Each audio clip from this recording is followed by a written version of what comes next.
150,000 registered users rely on Globus. More than 150,000 registered users rely on Globus.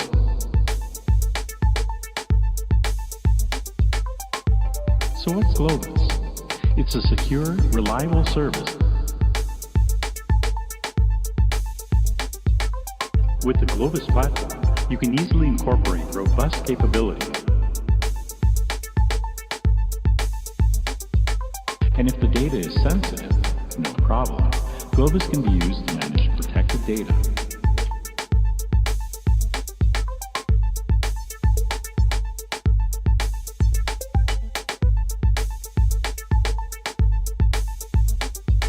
With Globus, you can easily share your data without having to move it or copy it. With Globus, subscribers can easily move and share. And if you have any more questions about Globus, visit Globus. More than 150,000 registered users rely on Globus. More than 150,000 registered users rely on Globus.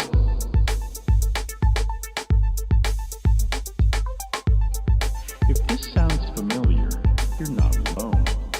Many thousands face the same challenges every day and solve them with Globus. So what's Globus?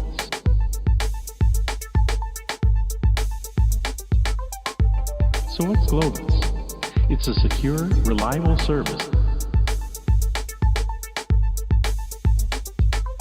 With the Globus platform, you can easily incorporate robust capabilities.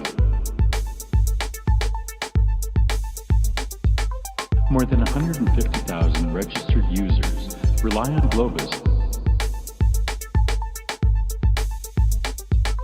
More than 150,000 registered users rely on Globus. And if the data is sensitive, no problem. Globus can be used to manage protected data.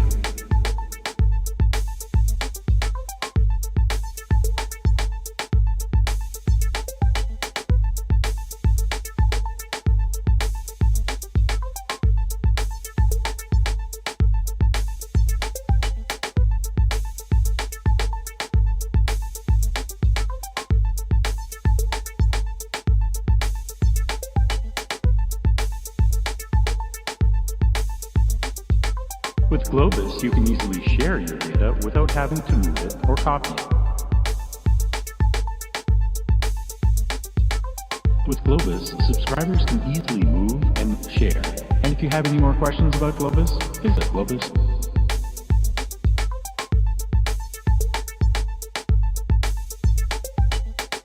So how can you get started using Globus?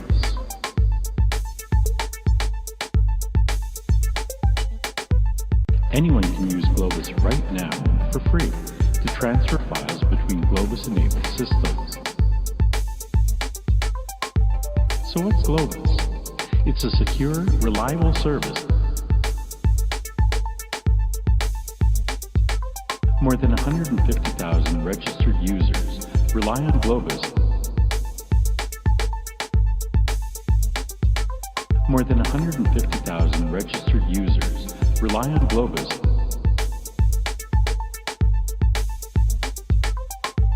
So what's Globus? It's a secure, reliable service.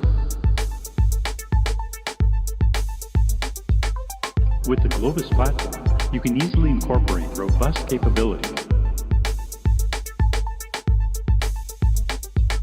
And if the data is sensitive, no problem. Globus can be used to manage protected data.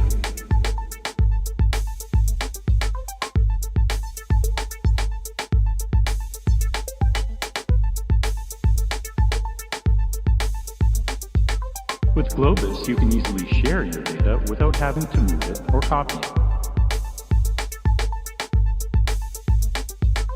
With Globus, subscribers can easily move and share.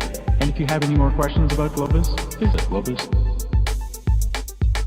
More than 150,000 registered users rely on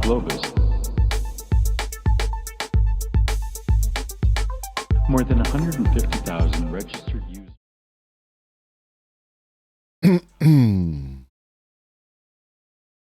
Yo.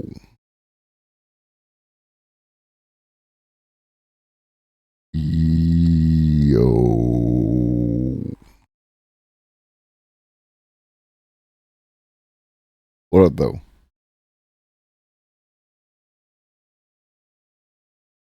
All right. How are we doing?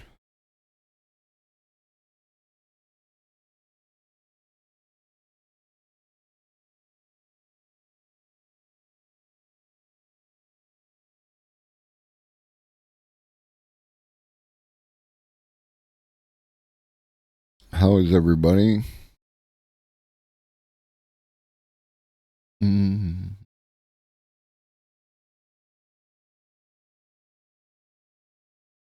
Shout out to my lurkers. I see you. I won't name you by name. You best not be up to shenanigans. Don't be bots. Don't be bots in my lurker. I'm telling you. Respect. Right? Followers are better. Respect.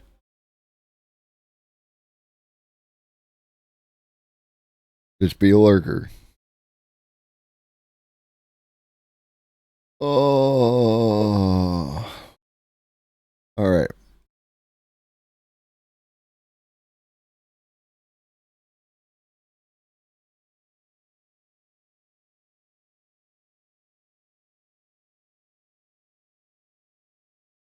Do-do-do.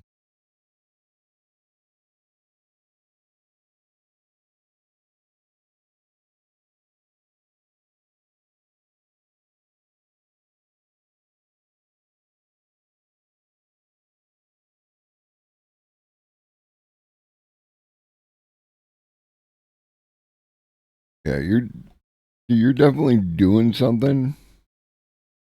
I'm just not. I don't think it's shenanigans. So I'm gonna cut you some slack. I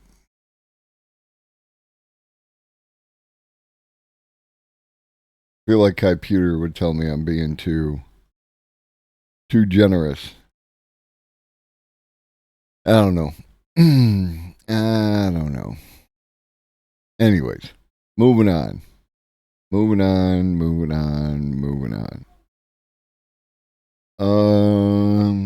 Quick news for those of you who weren't here, or if you're watching this VOD, there will be no stream on Friday. This is my anniversary, so I will be gone. I will be back on Monday.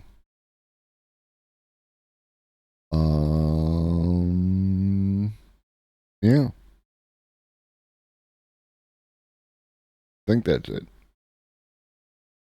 I think that's it.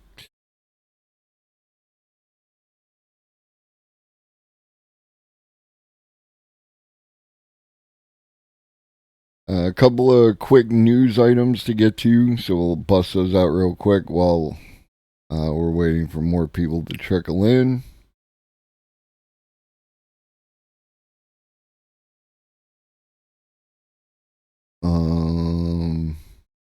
Let me start with this.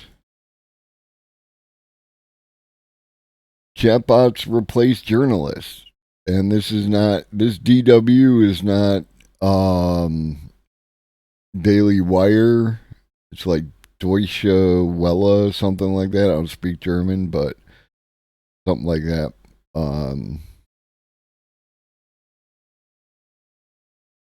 German tabloid Bild, I'm going to say, excuse me, Europe's top-selling newspaper has told hundreds of editors they will be replaced by AI. Will chatbots sound the death knell for human-made media content? Axel Springer SE, Europe's largest publishing house, has announced that it will replace a range of editorial jobs with artificial intelligence. In an email sent to staff on Monday, Springer said that it would unfortunately part with colleagues who have tasks that will be replaced by AI and/or processes in the digital world. The functions of editorial directors, page editors, proofreaders, secretaries, and photo editors will no longer exist as they do today. The job cuts at Springer, home of news brands such as Bild and Die Welt, I think, stoked fears that AI will throw the whole world's media industry in disarray. Chatbots such as ChatGPT could be used to write news stories, making human journalists obsolete.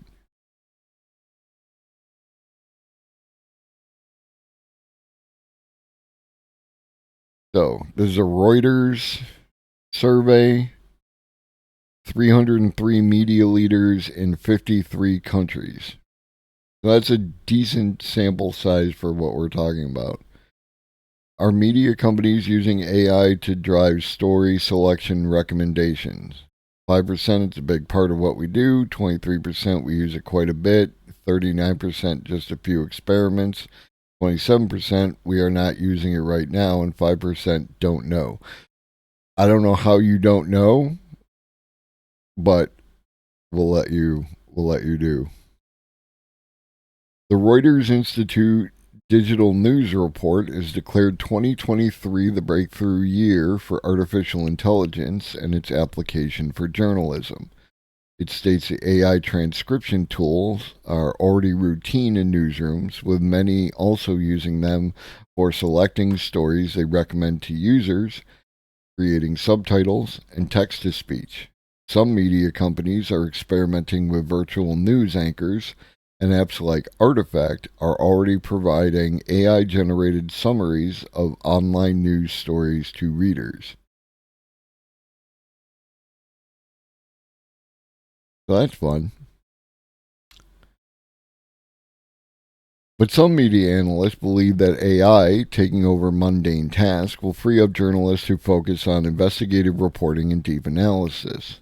I think we'll start to see more and more news organizations being able to punch above their weight, says Nilesh Christopher, South Asia correspondent for Rest of World, an online publication covering the impact of technology. At DW's Global Media Forum in Bonn, he cited the open source research collective Watchdog Sri Lanka as an example. They are not a large organization, 5 or 6 editors. However, they have been able to feed their long-form reported pieces into an open source machine learning system, and now they have a chat interface that you can ask what has happened to Sri Lanka since former President Rajapaksa returned to the country. And that is a future I would like to see. I'm going to fire this over to Arun. Give me one hot second.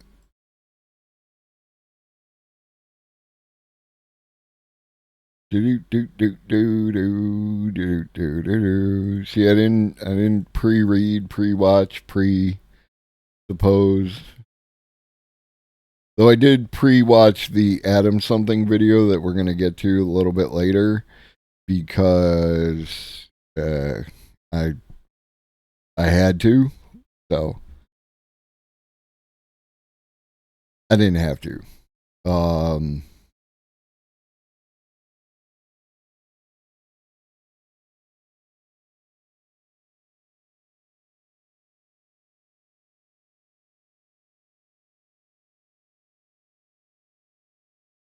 This is actually like, you want to talk about things that are going to get replaced by AI. I am one of those like news aggregators for people that I know, or just general content aggregators for people that I know, right? I learn something about the people that I know and I like. What one of their interests, one of their hobbies, or like interests, or any of that kind of stuff, right?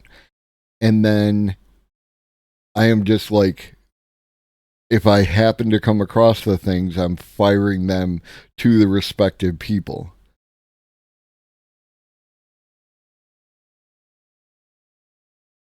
Welcome, new chatter. Kodashiku, if I pronounce that correctly, welcome. AI written news is inevitable. It's more how it's able to be monetized long term. Yeah, this is. What up, ATS? This is one of the questions. What up, Zero? Oh, here we go. Watch your tone there, Zero. You're not wrong. Like there's a fine balance to be maintained between creating an environment where more individuals. Yeah, no, you're not wrong. I'm just joking. Where like the idea of like citizen journalists and things like that, and the opportunities that are presented to people over the course of being able to access more and more advanced tools. One of the things that I talk about is how I use OBS, and how OBS, according to people who have worked in production side, in television and things like that, they, um, they consider this like, professional quality. Like you can do all the things that you need to do with OBS to run a television program, and if you really think about it, like if you had multiple cameras, you could access them all here, you could fire them back and forth, all that kind of stuff. So there is something to be said for that, but it's how do people get paid, or more correctly, because getting paid is, I feel the what up, that one black guy, what up, can't find a name I like. Welcome, welcome, welcome. I feel like how do people get paid misses the point. Oh, cool, cool, cool, cool. So you can verify. What up, taters? Um, no, no, no, no. I haven't. I just started with the news stuff, and then we started talking about the one article I got to, and like that. I usually do the news articles that I have to read early, to give more people time to come in, and then do the video content later on. And then it's usually like the shorter stuff, and then if there's a long form joint, then I usually say that for the end. And that's, generally speaking, that's my format. Um, so yeah, like I don't think how people get paid is the right question to ask. I think how do we, as a society, as a world, as a whatever, how do we meet people's material needs? And there's a variety of different ideas on how to do that. My particular idea is that you make sure that people's basic material needs are met, and once those basic material needs are met, we go from there. Yeah, and you mentioned that before, Zero, is like, where I said that I want the bots to do the work, and by bots to new people, by bots I refer to anything automated, whether it's software, hardware, robot, what have you, right? Like the bots are, um, to do the work, to do the labor, and the human is here for the creativity. And I feel like you are actually on that same page, Zeros, because what you want to do is you want to make new blends, you want to, create new things for your coffee shop, and then you just let the bots serve the coffee, right? Like, I think that you would be happy based on what you've told me, and I'm making an assumption. Yeah, that's, humans do creativity shit, robots do labor, and everything, you know, works out fine. And then it's just we meet everyone's material needs, and then ding, utopia. All right, let me knock out these remaining news stories.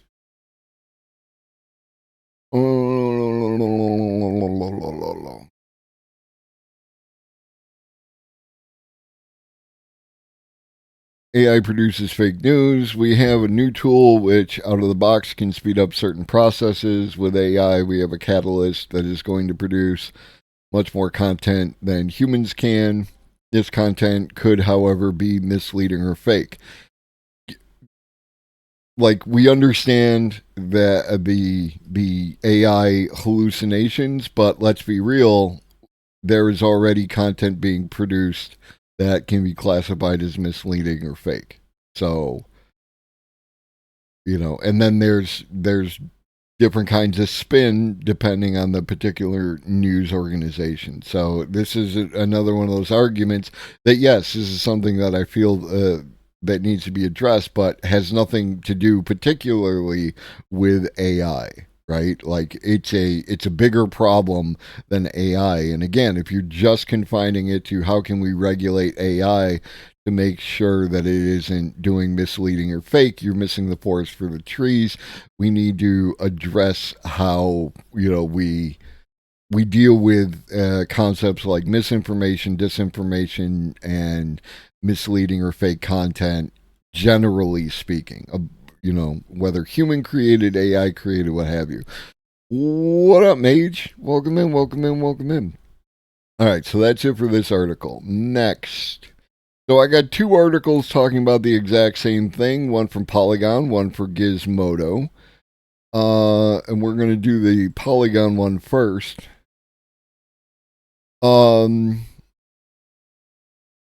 So, Secret Invasion, hopefully there's no spoilers. I don't know if it actually dropped yet, but I look forward to it because Secret Invasion, I like Marvel stuff. I'm a comic book guy from way back.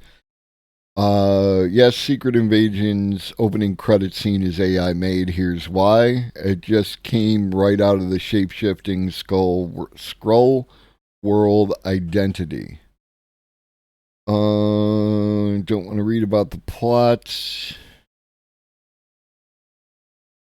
But the concept, Skrull shapeshift, you probably already know this from, if you've watched Marvel content.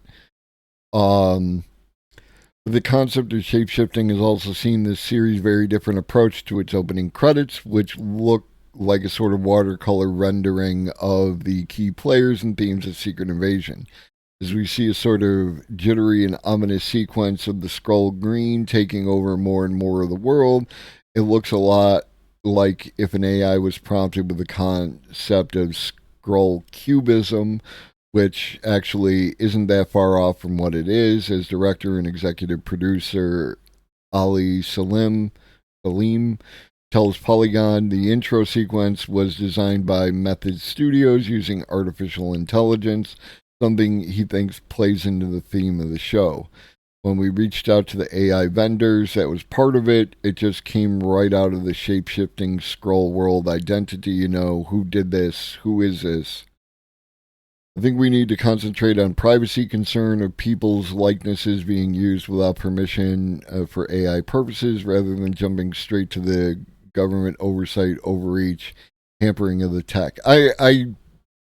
I have various views on the the government's role around the tech and corporations' role around the tech, but I'm definitely with you on the idea of privacy concerns. I would love a world in which we could all just be ourselves and privacy was not an issue. That world is far, far away. So in the meantime, addressing the uses of people's data, the uses of people's likenesses, the uses of people's voices, a lot of these issues need to be definitely addressed. But again, I look at more of a broad front strategy of where we need to address things, all the different things. And a lot of that has nothing to do particularly with AI. The issues existed before AI really came, on the scene, but, the issues were already there, right? The issues of data privacy were already there before AI. The issues of, how people's likenesses are used were there before AI. So there's a lot more to address there other than specifically how AI does it. Yeah.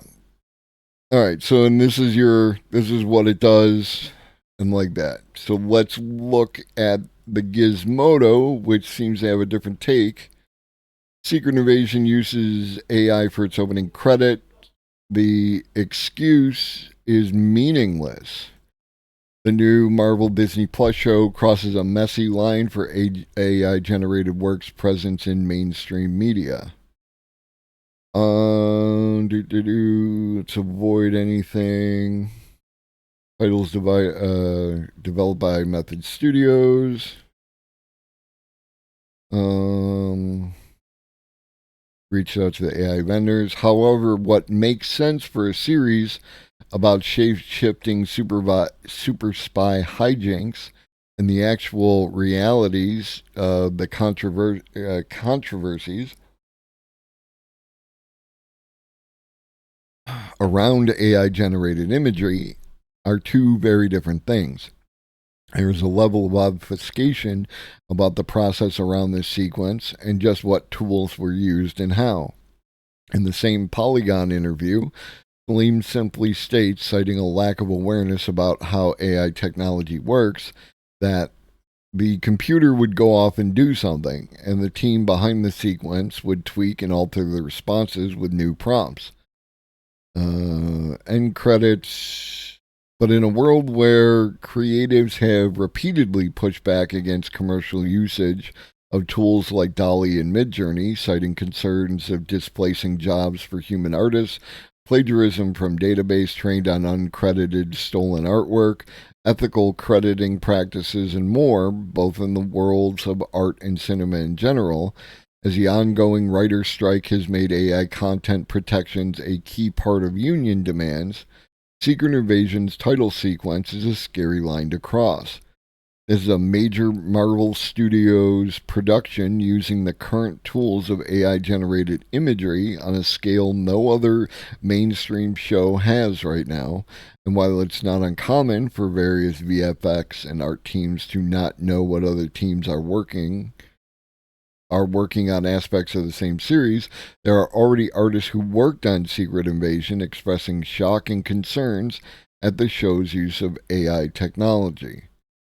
With the processes currently oblique as it is, IO9 has reached out to Marvel for comment on how Secret Invasion utilized AI and will update this post if we receive a response. But at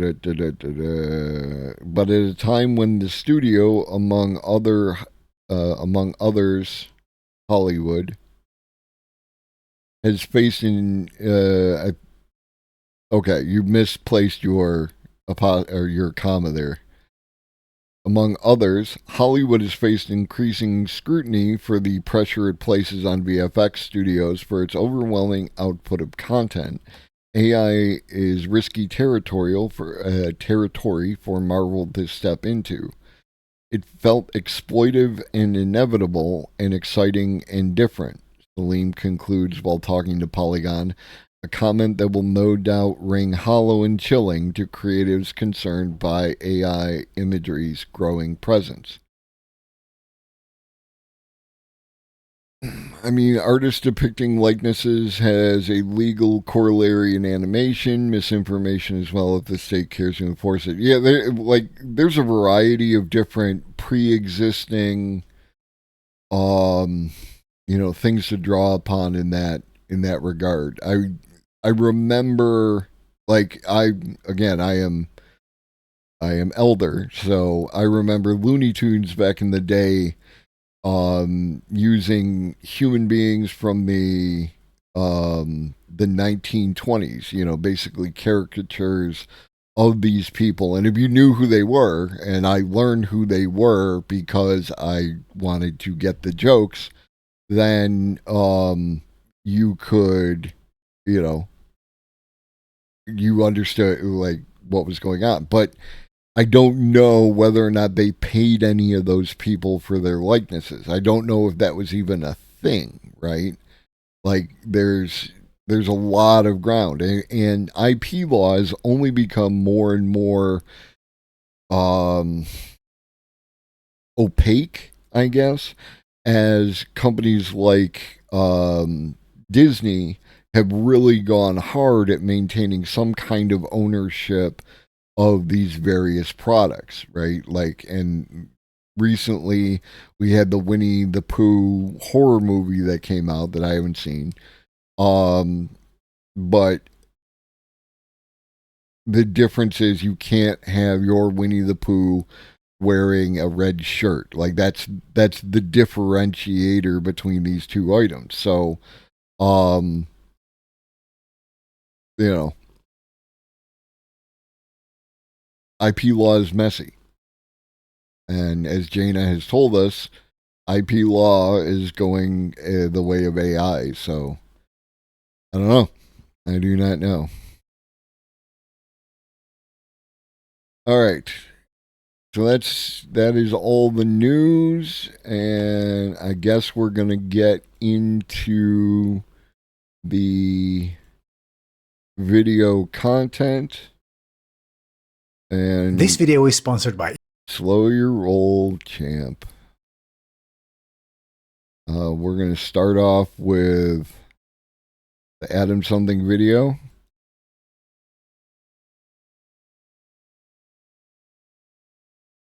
Again, I have already watched the video. I have already formulated some kind of opinions around it. And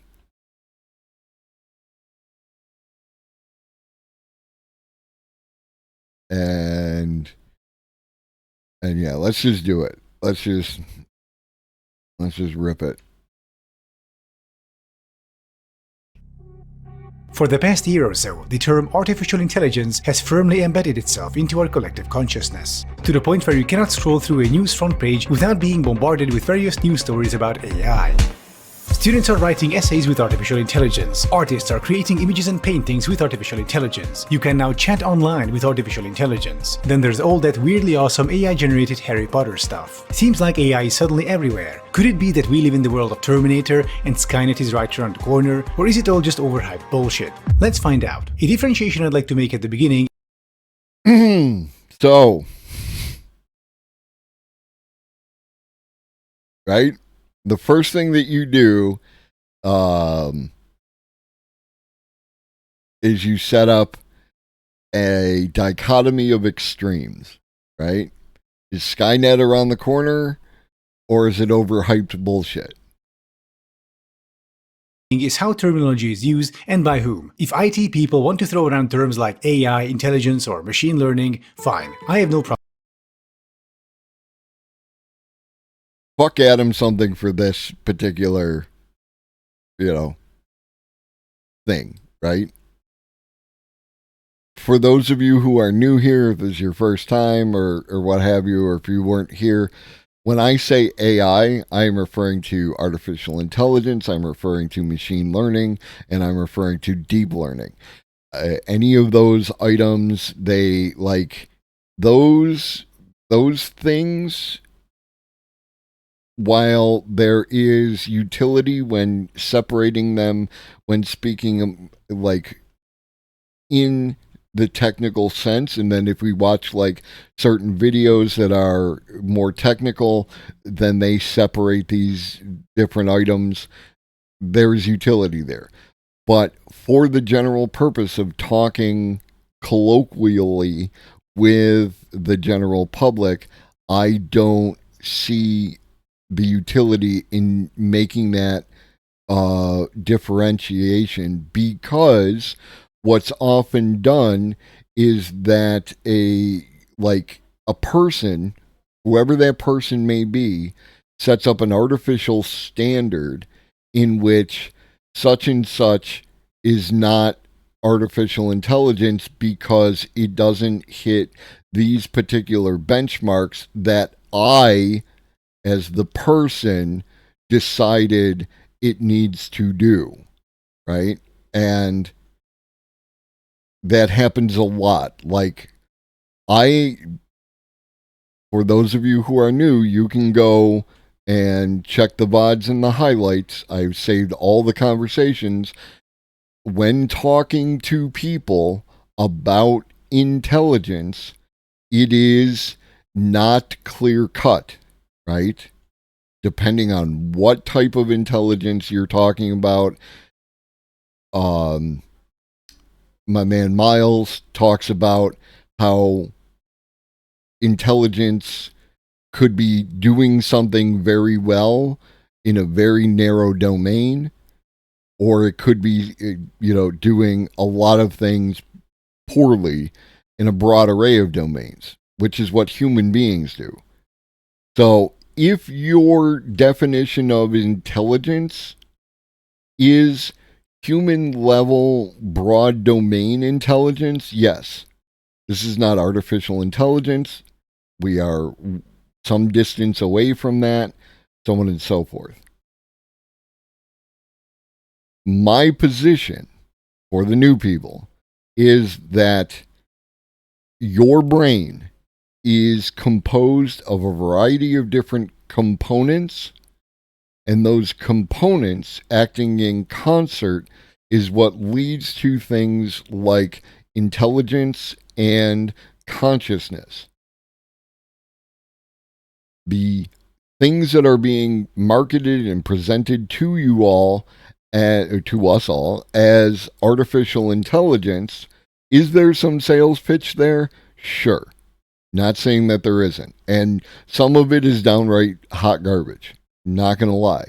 But there's a lot of stuff that qualifies, in my opinion, as a component of an overall intelligence. And I believe that using, different things in concert with each other, like large language models and, various other forms of machine learning and algorithms, when you put them all together, you get closer to the human level artificial intelligence.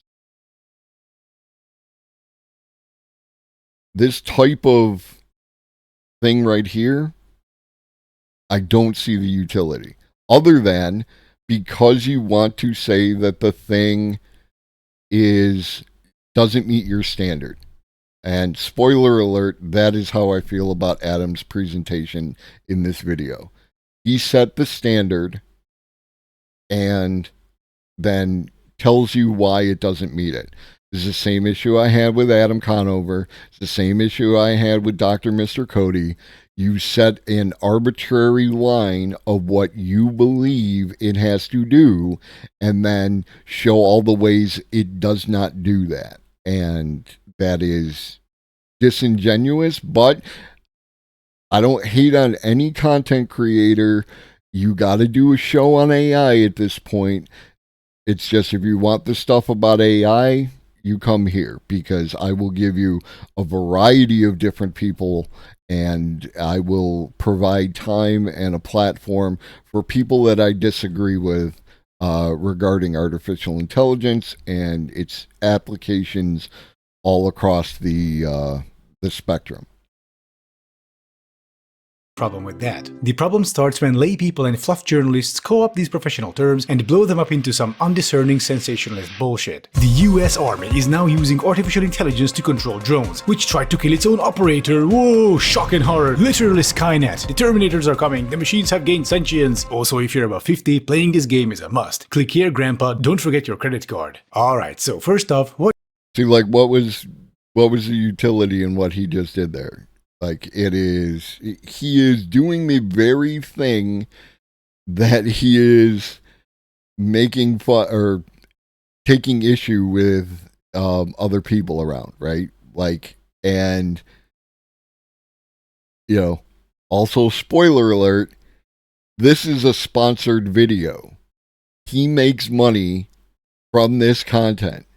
Tell me what the difference between what Adam does in this video and anybody else who is talking around artificial intelligence, except for me, because I have a 25 viewer goal or 25 sub goal, and we've already met it again. What is artificial intelligence? Well, first off, what is intelligence? It has a ton of definitions and it's a complicated concept. But for the purposes of this video, we can go with Encyclopedia Britannica's definition, namely, the mental quality that consists of the abilities to learn from experience, adapt to new situations, understand and handle abstract concepts, and use knowledge to manipulate one's environment. So can a machine do all this? No. Thank you for watching once again. Hang on a minute, you might say, isn't this basically what AI does? It learns from experience to generate more and more accurate images, essays, and so on. It adapts and it handles abstract concepts like those conversation AIs. As for manipulating one's environment, I'm sure an AI could do that if you connected one to a Boston Dynamics robot or something, so that would qualify as artificial intelligence, right? No. Okay, so how come it's intelligence when you do it, but not intelligence when a machine does it? So let's take an example. Oh, there you are. Damn, you're big. So the cat is Again, for those of you who are new here, I hate people's metaphors because the way that they do metaphors is they decide on how they want the metaphor to turn out and then will turn it in whatever format they need to and twist it in whatever way they need to apply to their point, ignoring any aspects of the metaphor that don't work. This is a prime example of what and when that happens. Too fat and needs to be put on a diet. How do we determine that? We're going to compare the older pre-AI method versus the new AI method versus the human brain. So the older pre-AI machine. I'll simplify for brevity, but basically this is what happens. When the cat is in sensor range, the machine compares sensor data to a dataset. We have various animal types, subtypes, color, size, shape, and so on. The machine selects the best fitting categories based on the input and outputs cat. That's a great cat right there. Then it compares body shape and size to another dataset where these specific metrics are marked overweight, put on diet. The machine outputs the cat is overweight, put it on a diet, and that's the end of the process. Now you might notice there is nothing intelligent about this. It's just a mechanical comparison of data to various lists of data with predetermined if-then outputs. Now let's consider. Let's do that again. That's important. Diet, and that's the end of the process. Now you might notice there is nothing intelligent about this. It's just a mechanical comparison of data to various lists of data with predetermined if-then outputs. Now let's. You don't have to put it in chat. You don't have to justify anything. We don't have to argue about anything. I just want you to think about how many of the activities that you, as a definitionally intelligent human being, your process for doing these things is exactly the same as this. And yet, it is intelligent when you do it, and it is not intelligent, according to Adam, in this context. This is why I have the issues. Right? If I get I drink coffee with creamer, right? And it's sweetened creamer, and I don't care, don't at me. I don't give any fucks about your opinions of what I drink. So, exactly. If I get my coffee and I put creamer in, and if it is not the right color, then I put more creamer in. If it is not the right taste, then I put more creamer in. If it is too much of the creamer, then I put more coffee in. This is a simple, if-then logic gate, but I'm doing it. Let's consider how a quote-unquote AI would handle this. Instead of comparing data points to datasets, the AI statistically associates the shape, size, pattern, color, etc. with domesticated, calico, large, rotund cats that are overweight and need to be put on a diet, basically. And how does this work? In AI computing, you don't just write a program telling the machine basically to look for a specific animal, a cat, like with traditional computing. Instead, you give the computer the tools with which it is able to differentiate between animals and correctly point out one that is a cat. At least that's the hope. In other words, in traditional computing, you tell the computer exactly where to go to reach a specific destination. In so-called AI computing, you give your computer a map, a booklet with basic navigation skills, and describe the destination it should go to. Then, hopefully, using the map and navigation skills, the computer will be able to get to the destination on its own. Right. Hear the language? Right? Put on our media literacy hats.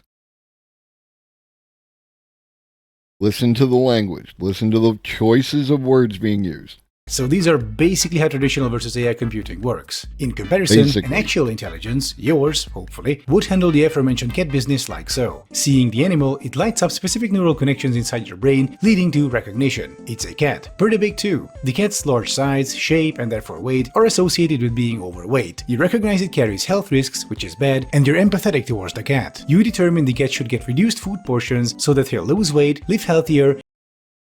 It's not the issue that humans and AI perform the same action the same way. It's that we as humans can learn that without any other input from anyone aside from keeping us alive. And there's no proof that humans learn the same thing the same way. Excuse me. Whereas we know AI can be taught the same things the same way and will most likely elicit the same output.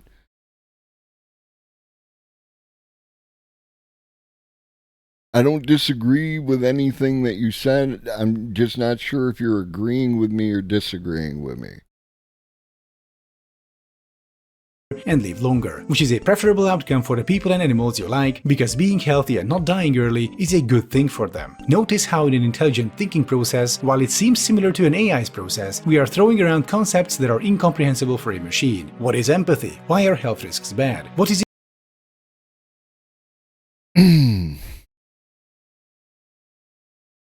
Incomprehensible to a machine, he says. AI's process? We are throwing around concepts that are incomprehensible for a machine. What is empathy? This is the one that I currently don't have any argument that AI is currently capable of empathy, right? Theoretically, I could stretch a line so thin you could see through it, but I'm not going to do that. I give people this, right? Like this is the entire idea behind why humans handling the creative portion while the bots handle the labor, why I'm still on that train, at least in the next steps portion of future history, right? Like I get that. The artificial intelligence theoretically lacks the capability of doing empathy. So, no argument here. Why are health risks? Why are health risks bad is a quantifiable value. Health risks are bad for the following reasons. This is medical data. You can associate values with this. So, this is just blatantly wrong. What up, Alex? What's normative? I don't know. What's your normative cognitive framework? This is wrong. You can quantify this. I mean, we haven't built empathy into the system. I don't think we solved that puzzle. I'm with you. Like, that's why I'm not going to lean into the empathy aspect. An AI can't say that health risks are wrong. No, an AI can say why health risks are bad, which is the question here. Right? Getting debate, bro. I am quoting my opponent and responding to what they said. No, bad equals bad. Right? You want to make additional associations. I am going to quote and respond. I love you, Alex. Bad. What is a food portion? What is a food portion as a concept? Have you worked in the food service industry? If you have worked in the food service industry, a food portion is, again, a quantifiable value. It has to do with weights or volumes, right? It's not some magic fucking thing.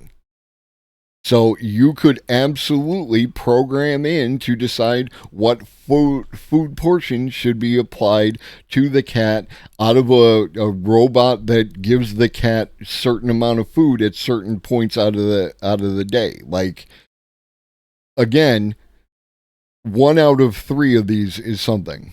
And whose definition of empathy are we relying on normalizing the code to? I mean, that is like, again, I am not going to get into I'm not going to defend empathy as something that the AI is currently capable of, because it is rather like esoteric, and I'm not doing that. I can't say that health risks are wrong, and not saying, no, you use the words that are written on the screen. Why are health risks bad? A concept. A machine can only answer these questions if someone intelligent already established these concepts beforehand. A contemporary Portion control and health risk being bad, I don't know that. I have not done any of these things. I am not a nutritionist, as was pointed out.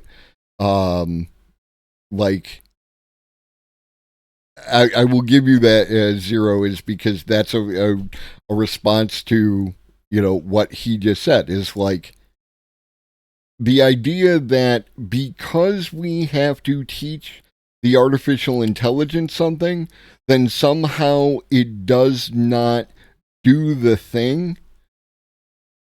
This is a huge problem for me, because human beings don't know the vast majority of things that they know without interaction with an outside intelligence. Right? There are some things, instinctual things, that are learned by babies and children over the course. The vast majority of stuff that you will, like, I learned how to OBS by watching some other intelligent give me the information on how to do the thing. I did not figure it out on my own. This is a weird bar to set. Theoretically, I could have banged away at it to understand how that would work, but that would be the least good way of doing it. machine will never Exactly. Zero. be able to infer any of this on its own. Okay? If someone intelligent already established these concepts beforehand. A contemporary machine will never be able to infer any of this on its own. Okay, but what about those machines that can write essays or lead a conversation on a human level? If it acts like an intelligence, talks like an intelligence, and writes like an intelligence, could it be that it is an intelligence? I would argue, not really. Going through the motions is one thing. Actually comprehending what you're doing is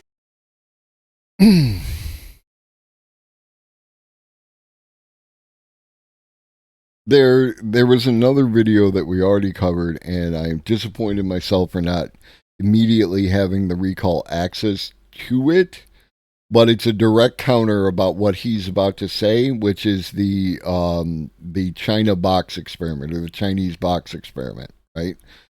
It's a direct counter to this by someone smarter than me. It might have been Miles, but know that a counter to this argument exists, and I will not be making it here because I don't want to say it wrong.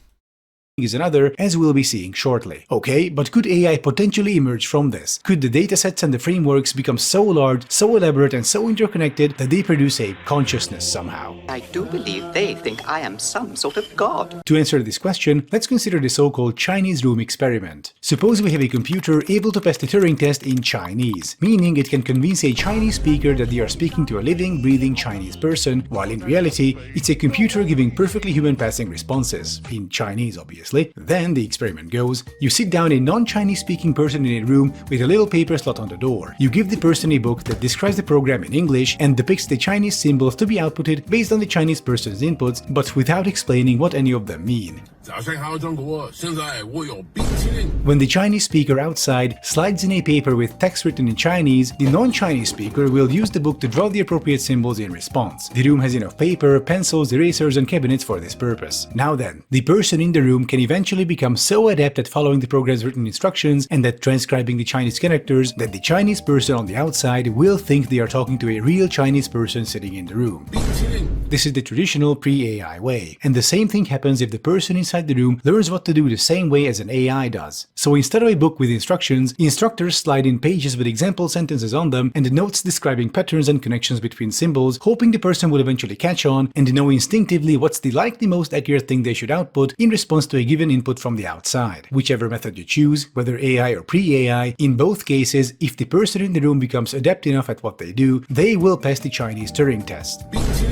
However, even though they did pass the test, they still don't understand a word of Chinese. They have no idea what they're outputting. To them it's all meaningless symbols, but based on the book, the pages and the notes, this is what they should write down, so they do. A non-Chinese speaking person passing the Turing test in Chinese doesn't mean they actually understand Chinese. In the same way, a computer behaves. So, again, I have stated on more than one occasion that there are some issues related to the Turing test, right? And I think that is one of them right there. Like, that if you can pass the test in Chinese without understanding Chinese, then that indicates as much a problem with the test as it does with any other aspect of the issue, right? Behaving perfectly like a human doesn't mean they are intelligent. The computer has no understanding of what the hell it's. And again, like, this is a particular value applied to what defines intelligence, right? If an animal, if this cat right here, they had a chat, Ferris. They had a Ferris chat. Ferris likes to play fetch, or I'm making a lot of presuppositions. Ferris will bring me like hair ties and things that are in the same general shape as a rubber band, and I shoot them, and then Ferris will go get them and bring them back. And we will do this again and again and again. But Ferris will often drop the hair tie rubber band some distance away, not realizing that Ferris needs to bring it all the way to me in order for it to be shot again. Ferris will sometimes not realize where the thing went, will not realize when the thing is right next to her. You know, these kind of things. There's a whole bunch of the fetch process that Ferris doesn't understand. But people generally regard cats as intelligent animals. So it's an arbitrary positioning of the definition of intelligence to suit the need of the person. Based on this logic, I could eventually pass a test, but does that mean I'm as dumb as an AI or an AI as smart as me? It's a good question, isn't it?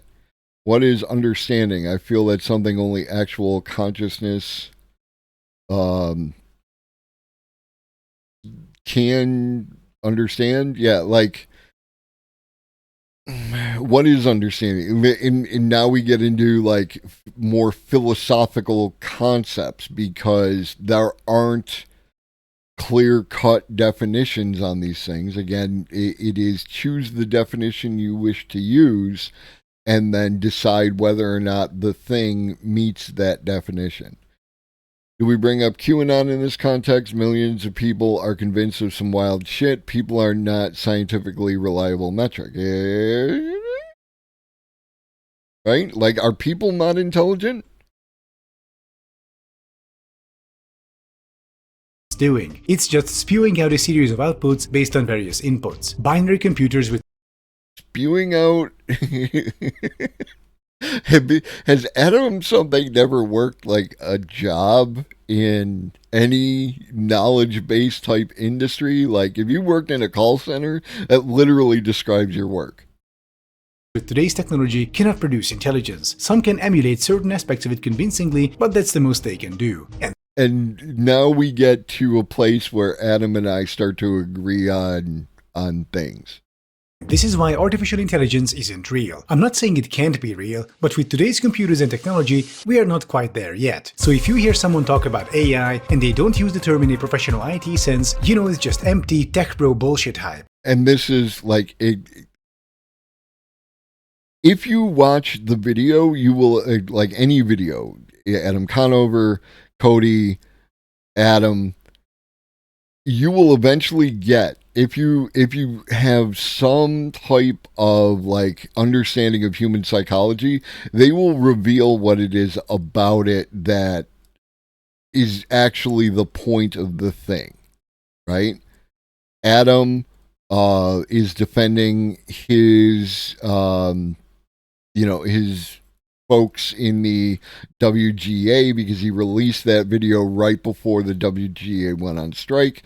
Cody is part of a similar vein and also does, along with Adam, they both do magic human theory, that there is something intrinsically special about humans that cannot be mimicked by technology and replicated by technology. And then Adam has if you watch any of Adam's videos, you know that he does not like tech bros. Like, he loves to take shots at Elon Musk, and rightfully so. Like, this is why, like, when it always comes around to, to my analysis of these videos, they are usually from people that I like. I like Adam. I like Cody. I like other Adam.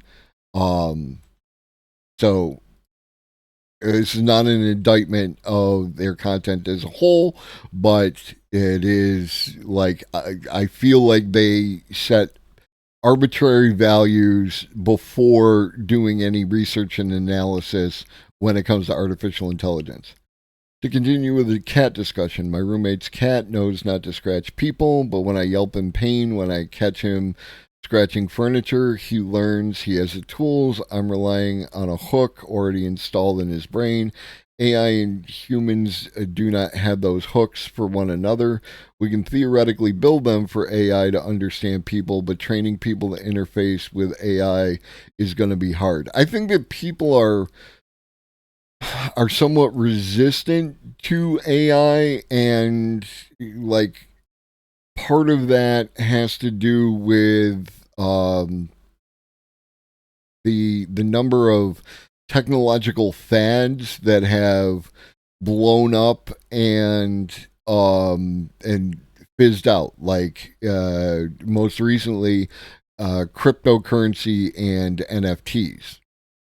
Regardless of where you come down on cryptocurrency and NFTs, you know that there was a bubble and it burst, and that there were a lot of rug pulls and a lot of hype that didn't materialize. Artificial intelligence, as it is currently being developed, I put more in the category of the internet. There were people who felt when the internet was being created that, what up, Magic, that it was, like the next, or the dot-com bubble. If you're aware of the dot-com bubble, it was that, and that was going to be the death of the internet and like that. Or the video game bust that happened around the release of the Atari 2600 game, E.T. the Extraterrestrial. There was a lot of talk at that time about how home video gaming was dead. Both these have been shown to not be the case. It was more like a false start. We'll see whether or not AI's false start has already come and gone, or whether or not we are going to reach some plateau. I don't believe that we are. I think that this cycle is such that we will continue to develop better and better AI as we're developing better and better technology, because a lot of those things are already happening, like we covered on Monday. So that's where I come down on it. Like, Adam doesn't like tech bros. He feels that AI is the next level of tech bro bullshit, and therefore that's why this video was made. We are still a long way away from ED, Data, HAL 9000, GLaDOS, Ultron, and Cortana, even if people would like to pretend otherwise. Thank you for watching. And again, like, his definition of artificial intelligence is data, right? Like, are we at data? No, we are not at data. But the other thing about this is that I feel that Adam confused, or whether intentionally or unintentionally, but he confused artificial intelligence with artificial general intelligence. My professional background is I've done a whole lot of jobs. I have no background in artificial intelligence, machine learning, coding, computer science, any of that. I have a rabid desire to learn. I have read a number of books related to history, which when this channel originally started, it was a historical format. Whatever was going on in the current, I would relate it to how history has led us to this point. This is a evolution of that as a concept, because no one on Twitch was specifically talking about artificial intelligence on the regular.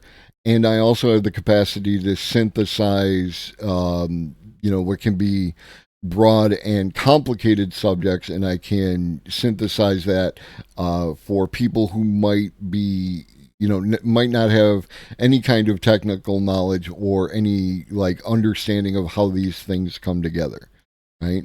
Personally, I have read Super Intelligence multiple times. I've read Life 3.0 twice, and a variety of other books that are both related and tangentially related to artificial intelligence. So that's where I come at this from. I am always willing to have technical people on. I lean on technical people. If I'm going to branch out, like when I wanted to talk about AlphaFold 2 and protein folding, I reached out to my friend Corey Campbell to have them on to check me if I am making any mistakes, or to give the what is it like in the field at this point in time.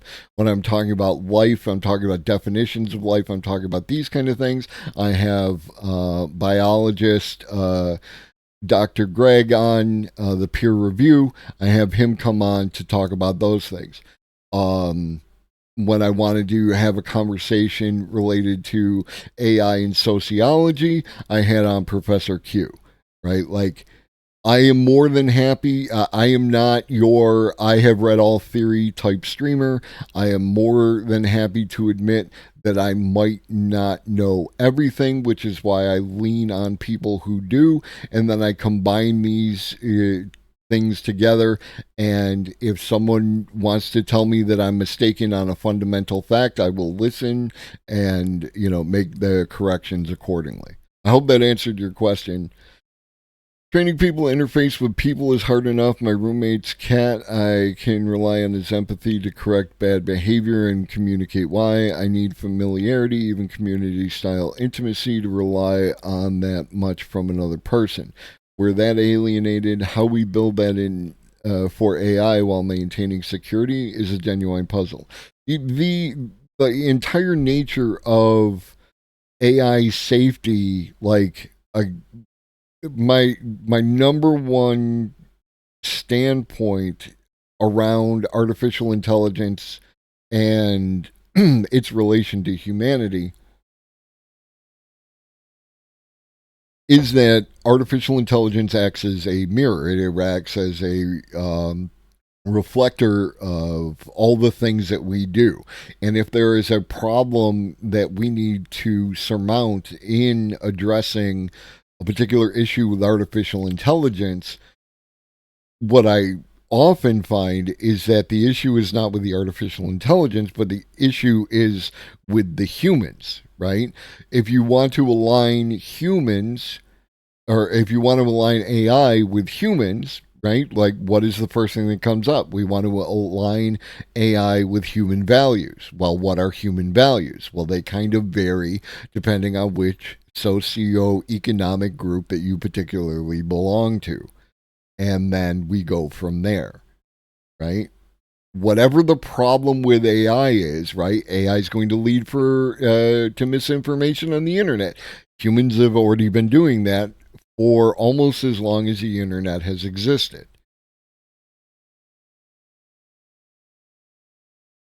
AI leads to issues of IP and copyright. Well, what are the issues with AI and copyright? Right? Like, they are human-related issues where one person wants to hold on to the value of the thing that they have ostensibly created.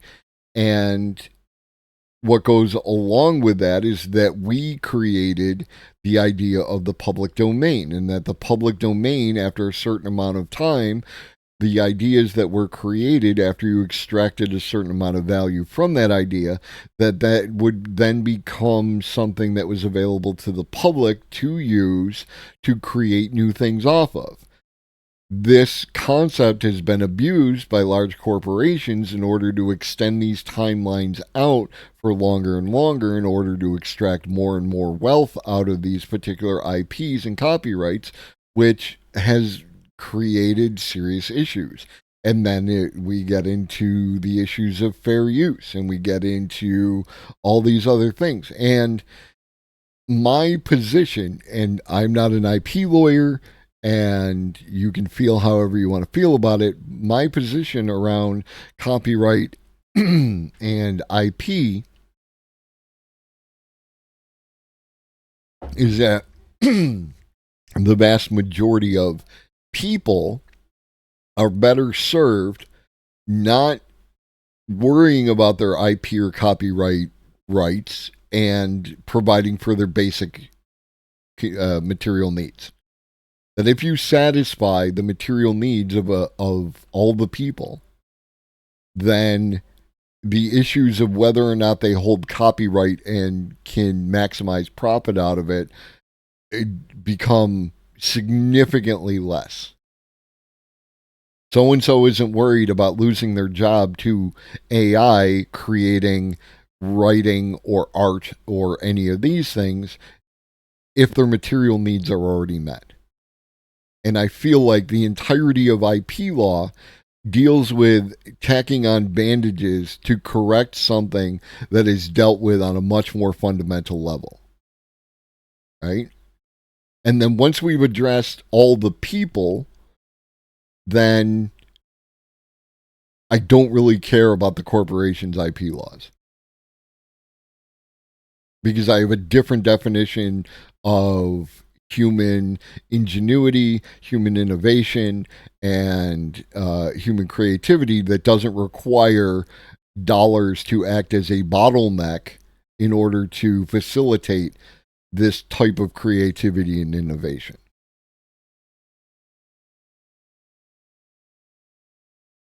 And thanks to all the people on my Discord in the TechComSci channel who helped clarify the subject for me. Programming and human intelligence are complicated affairs and they aren't exactly my wheelhouse, but I wanted to tackle this subject anyway because all the tech pro bullshit online was really getting on my nerves. Thank you for watching once again, and I'll be seeing you next time. And that's the other thing. Like, he relied on a particular segment of people who feel a particular way to help him out with the creation of this video. So without having access to those people, it's difficult to know what exactly they were telling him. All right.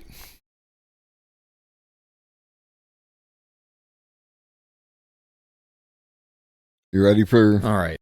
the big scary video? This one I haven't watched. I haven't pre-watched. David Shapiro and I agree on, I think, about 85% of things. And I'm interested to see what he has to say. This is a bold claim. America to hit 82% unemployment. We will see. I haven't watched it. I did look at the comments. He does say to take his conclusions with a mountain of salt. So we're not going to hold him to any of these conclusions. We're just going to see what he has to say and go from there.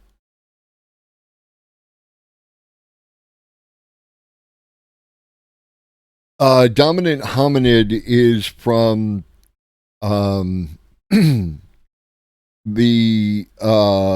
there's a rap duo. They're Canadians, and it's Ghetto Socks and Timbuktu, and in one of their songs they use the term dominant hominid as part of the rap. And I really liked it. I really liked them. I really liked it. So that's what dominant hominid is. What is the alpha? See, I don't know everything. Everyone should get used to people not knowing everything, especially somebody on the internet. I don't care who your favorite internet personality is. I can guarantee you that they don't know everything, right? And the ability to, first off, the meme of the being an alpha. Yeah, no, I don't buy any of that bullshit. For a variety of different reasons. Dominant hominid is just that joke. Not to dominate over other people, but rather to dominate, yourself, the space, and learn. Yeah, no. Yeah, same page. Yeah, no, not that kind of dominant. Yeah, but you're people who act like they know everything are victims of their own ego. Normalize not knowing everything. Normalize asking questions. Normalize asking for help. Normalize being wrong.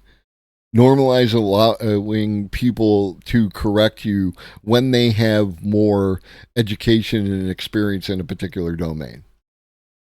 Hey. All right, so there's a bit to unpack here, but before we get started, I want to preface this whole thing with take it with a gigantic grain of salt. My methods are highly dubious and my data quality is abysmal, let's say, but it's an interesting thought experiment, so let's dive in. All right, so we'll start with the conclusion and then work backwards. So right now, at least May 2022, so just over a year ago, 13 months ago. It feels weird as fuck to see somebody else's OBS, yeah, especially in that recursive mode, like it's kind of wild. Being comfortable with being wrong is a good quality. Absolutely. If you're right, if you're convinced that you're right all the time, then you will inevitably fall into the trap of being wrong and being unable to be corrected about it. I always start, like, I don't like presuppositions, right? I feel that most often presuppositions are unsupported. So, I prefer to rebuild my presuppositions like almost in real time, not literally, but like I allow for any of my conclusions, any of my presuppositions, any of them to be wrong. It is much less stressful. America had 147 million employees-ish, 148 million. Now, based on the current capabilities of AI, this includes all machine automation, robotics, artificial intelligence. My estimate is that we could automate away almost 25 million jobs today. Now, that requires the deployment of new products and services. So those products and services do not exist yet, but the underpinning technology does, which means that the only thing preventing us from getting that employment is just inertia. The time that it takes to develop the products and software, the time to get it approved, and the time to implement it and then make those changes. So as of right now, almost 25 million jobs are vulnerable to AI with the capabilities of GPT 3.5 Turbo and GPT 4. And then, of course, all the other open source and commercial competitors that are near peer adversaries. Now, that being said, if you look at the jobs that, based on a job's intrinsic requirement for humans, basically you look at the kinds of jobs that you're going to pay to have a person doing regardless of what the AI is capable of. These are the jobs that are going to be vulnerable just by virtue of the fact that you don't really necessarily need a human doing it. The numbers become a little bit scarier. And real quick, because I have seen, some new people in here today. Welcome. We are an education-based community. We have a low tolerance for intolerance, but a high tolerance for not knowing. And one of the places that we do talk about stuff and share things is the Discord.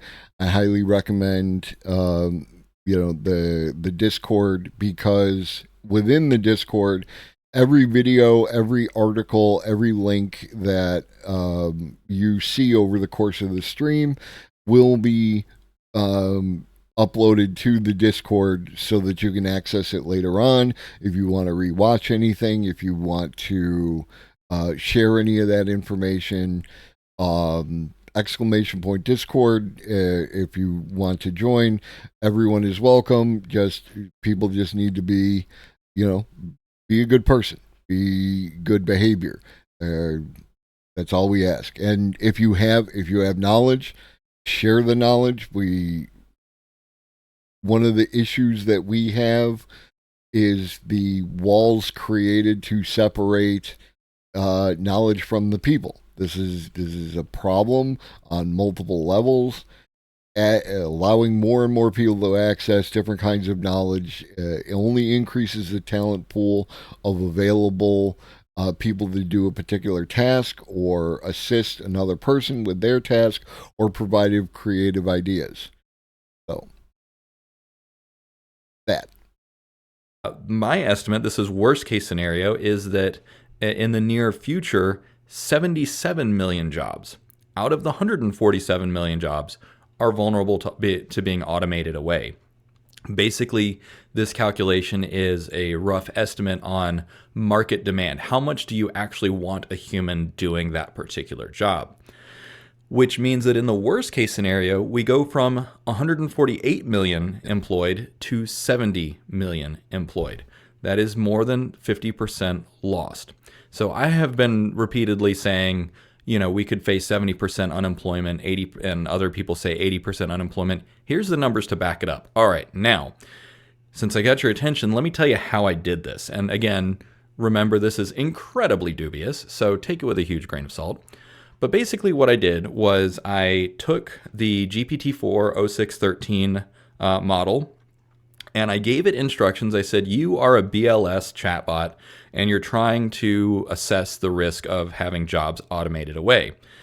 Yada, yada, yada. The TLDR is that I asked it to judge jobs or occupations based on job activities. And I had it break it down into percentages based on 3 categories. So the first category is dexterity. So this is high friction in physical space that requires compliance, manual dexterity, kinetic intelligence, that sort of stuff. Because yes, we do have a few robots that can do this, but there are, as of right now, no general purpose robots that are capable of operating anywhere near human level in terms of dexterity. There are no general purpose surgical robots. There are no general purpose labor robots. Just doesn't exist. Now, that being said, that again, we're he has already requested a tremendous amount of latitude regarding what he's doing here, and we are going to provide it. I don't know that the idea of like general purpose surgical robots will ever be a thing. Like, I don't know that you would even want that kind of thing. There are some incredibly high precision robots, medical robots that exist today, surgical robots, right? Like, we all like to bag on Neuralink because of the crazy dead monkeys, but that notwithstanding, Neuralink also does make some high precision surgical robots that that are already available. And if you were here, there's the robot that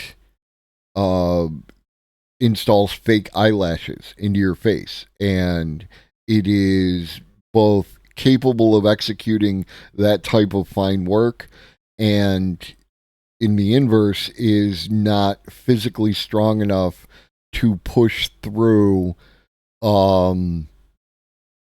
like a piece of toilet paper, right? So you should have an expectation of that type of thing, right? Like, well, yeah, it can't poke your eye out. That was the concern, is that, what it misses and pokes your eye out. Well, I can't do that. It can't accidentally kill you. This is what we want from the robots. We don't want it to accidentally kill us. You can robotically automate like a skid steer or a tractor or something. That's fine. That's not what I'm talking about. I'm talking about what a human can do with your hands and body. And then the second category is solo work. So this is work that can be done in front of a computer or otherwise electronically by yourself. On your phone, on a computer, that sort of thing. And then the third category of job activities is group stuff. So this is communication, collaboration, face-to-face time with other humans. And so those three categories break down and kind of judge that's part of what I use to judge the vulnerability of a job. So if it has low dexterity, it is at much greater risk of being automated away, just with today's technology. If it is mostly solo work, it is much higher risk of being automated away. And if it's a high group activity, then it's a much lower risk, because that indicates that the human connection component is a big part of it. And then finally, the vulnerability score is a standalone score, which is used to basically assess how much you want a human doing that job. What is the intrinsic need for that job? And if the number is lower, if that means it's less vulnerable, which means you're more likely to really want to have a human in that job and you're willing to pay for that. Whereas if it's a high vulnerability score, then that means that there's no intrinsic economic or personal or whatever, there's no intrinsic demand to have a human in that job. If you could automate it away, then you might as well. And so this is like machine shop workers, right? You don't need a whole heck of a lot of empathy or communication skills. And I can hear all the machinists saying, yeah, like hell. Because machinists actually do have to do a tremendous amount of communication. That being said, the actual hands-on machine stuff, that part could be automated away. If, of course, the machines become more dexterous, right? Because dexterity is a huge component of that. So that's why I broke it down into these four categories.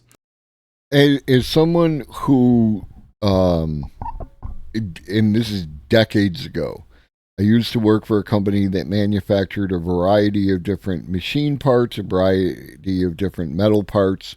I worked in the heat treating department. I drove a fork truck. So I got to interact with a lot of different people. And operating a CNC machine is one of those aspects that he's talking about. Now, I don't see any reason why you could not near-on automate that entire process. We've already covered that NASA is using I completely agree. We already know that NASA is using a variety of different AI products to create new technologies, and then these are forwarded to the fabricators. Between the way that CNC works, you enter in the the information, like the CAD, and then it manufactures it, right? Like, and then you measure to check for tolerances and things like that, but like there's not a lot that you do in the CNC process, right? You just make sure that it's working as it should. You can automate that. Now, and when you come at it from the other end, for those of you who don't know, CNC is taking a chunk of metal and carving away all the metal that you don't want. The inverse of that is 3D printing. And they have, I'm with you on that. There's like the wood CNC. If I rolled like that, I would have a whole bunch of machines in my house. But as it is, I just have a 3D printer and a lathe that I still haven't got around to using yet. But the inverse of CNC is the 3D printer, and you can 3D print in metal. You can 3D print in a whole bunch of different stuff now. So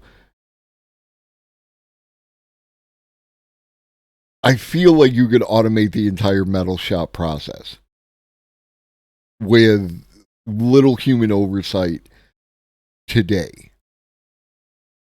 I am comfortable making that statement based on videos and articles that I've seen within this program that I show you. At a cottage scale, CNC is being rebased upon 3D printers, and it's really easy to use the same motherboard with slightly tweaked firmware, and it works beautifully. Yeah, I have seen like combo units that can 3D print and CNC. One of the advantages would be if you could somehow, like when you CNC, if you can accumulate all the detritus it's created over the course of CNCing and then somehow recycle that back into something that at the very least you could 3D print with. Like if I was using metal, if I could take those metal shavings and somehow turn them into something that could be used by a 3D metal printer to then 3D metal print with. Like this is that circular economy that I am getting more and more interested and seeing the advantages of vulnerability. And I had ChatGPT just kind of do these rough estimates. And it did a pretty good job using GPT-4. So I downloaded the data from BLS, and I excluded the detail and broad ones because they're very, very highly specific. And I noticed that it was like, okay, the job duties really didn't change. So I only focused on the minor and major categories, which ended up being, let's see, that was 116 categories. So that's still 116 categories that it was used to estimate in terms of vulnerability. And I've got it all color coded, so I'll tell you how to interpret the data in a second. Here's the thing. So the first thing, sorry, good grief, I'm going too fast. Here's the repository. The first step of this is to break it down. It's very, very simple. You open the data, this CSV data, pipe it in, you get the result, it pipes it back out in JSON. And I can show you an example of the debug here. So it captures everything, occupation code, description, and employment. So that's what it gives it so that it understands. And of course, ChatGPT already knows what all the occupation codes actually mean because it's baked into the training data. And so if you go and talk to like ChatGPT and say like, hey, what does BLS occupation code 17-1000 mean? Give me some examples, and it can give you a good explanation. Now, one thing that I had it do was to, in the output, it actually tells me why it made the judgments that it did. So this is where explainability comes in. So here's an example of the final output for code 41-3000, sales representatives and services. And if you're not familiar with AutoGPT, I am for this reason. Again, I haven't set it up. I will, relax, I will. But what I like about the outputs of AutoGPT is how it shows you how it arrived at the conclusion that it did. It tells you all the steps so that you can see exactly how it got to the conclusion that it's telling you. And I think that is both valuable from like my own personal understanding of like how, that kind of process should go, and like what I would like to see aesthetically from that, and also so that you can follow along with the AI and understand how the AI works. Total current employment is 2.1 million. Dexterity, rather low. You got to call some people. A significant portion of their work can be done solo on a computer, such as managing customer databases and orders, which make it susceptible to automation. However, a large part of their job, about 60%, involves group collaboration and communication, such as face-to-face meetings and negotiations, which is difficult to automate.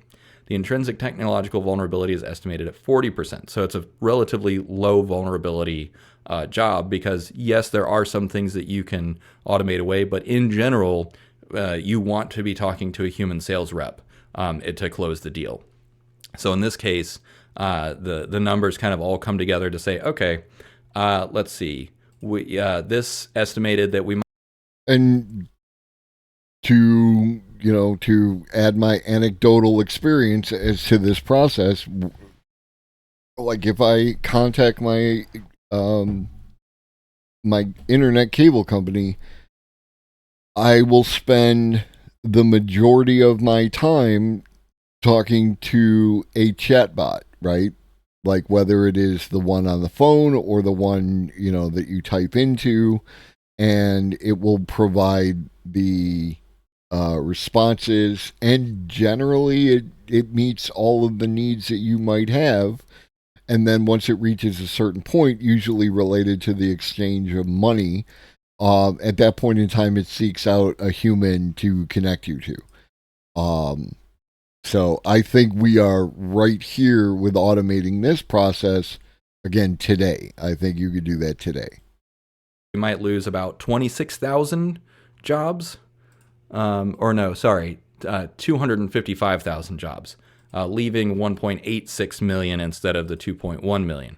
Because again, if you can automate away a third or a quarter or a half of a job, that reduces the demand for people doing that. And if you have tools that can accelerate it and make it easier, then of course you have less demand for someone in that role. Now, that being said, this vulnerability score means that in general, you still want to have a human there, even if you have less demand for humans overall, aggregate demand. So think of it in terms of aggregates. Okay, so that is how I achieved that. And let's see, I kind of lost my train of thought. Okay, I guess we can go over the code. It's all pretty straightforward. I've got it documented. It dumps it all out into the YAML files here, so you can look at all, however many there are. 116, so you can look at the reasoning that it used for each one, and you can monkey around with this if you want. You can rerun it. All the code is there to regenerate this data. But then I got it all into this, and so this is the total data, and I've got it color coded. So I have total number of jobs lost, and this is color coded so that the higher the number, the darker or the more red it is. And of course, it's not proportionate, so I added a percentage lost. And so this column here, the jobs lost and percentage lost, this is most likely based on some really rough numbers based on what I know AI is capable of today. And so remember, here's my credibility. I was an IT automation engineer. I've deployed servers and software and cloud and everything to automate and support businesses.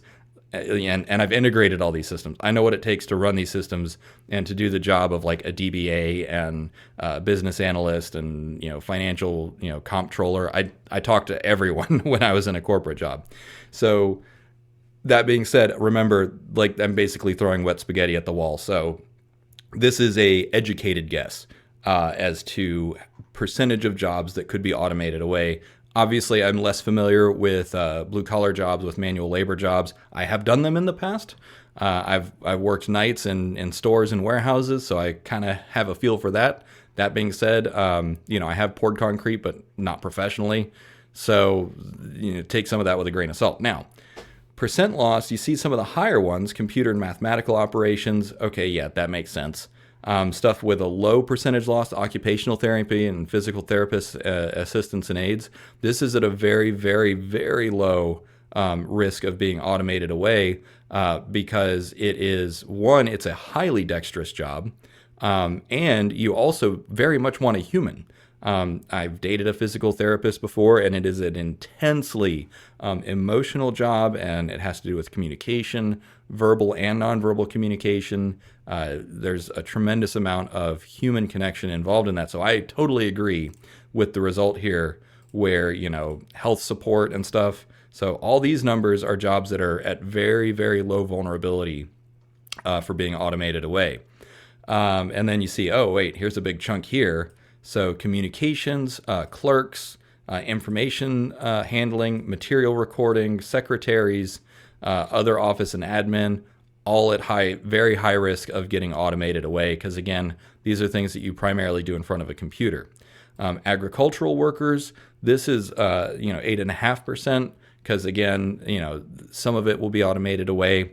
And you see most of them are around kind of like the 10 to 12% range. With a few categories being much, much more vulnerable to automation. Now, that being said, there is, I have a second sheet, and in the second sheet, what I did was I removed all the major categories. So you see, like, it's 11-1000, 11-2000. So I removed 11-000 so that we would have a finer grain view to look at the total data for each of the minor categories. And so here, self-checkout is a great example of the assistive automation that keeps less people still working. One person runs anywhere from 4 to 12 lanes of traffic, addressing issues as they arise, check ID for age-restricted product, remove the accidental double scan, etc. You and a simple computer drive this automation, no AI needed, but I think it forms an example of the assistive sort of automation that early stage AI will increasingly create. I would agree. And over time, my my assessment of the self-checkout has changed, right? Like originally I was hardcore. I'm going to wait in line to use the use the human cashier because I want to make sure that, these people, have a job and retain their job and like that. And while I only in the very near term still feel that way, in the long term, again, I feel it's a Band-Aid solution. You need to address the underlying condition.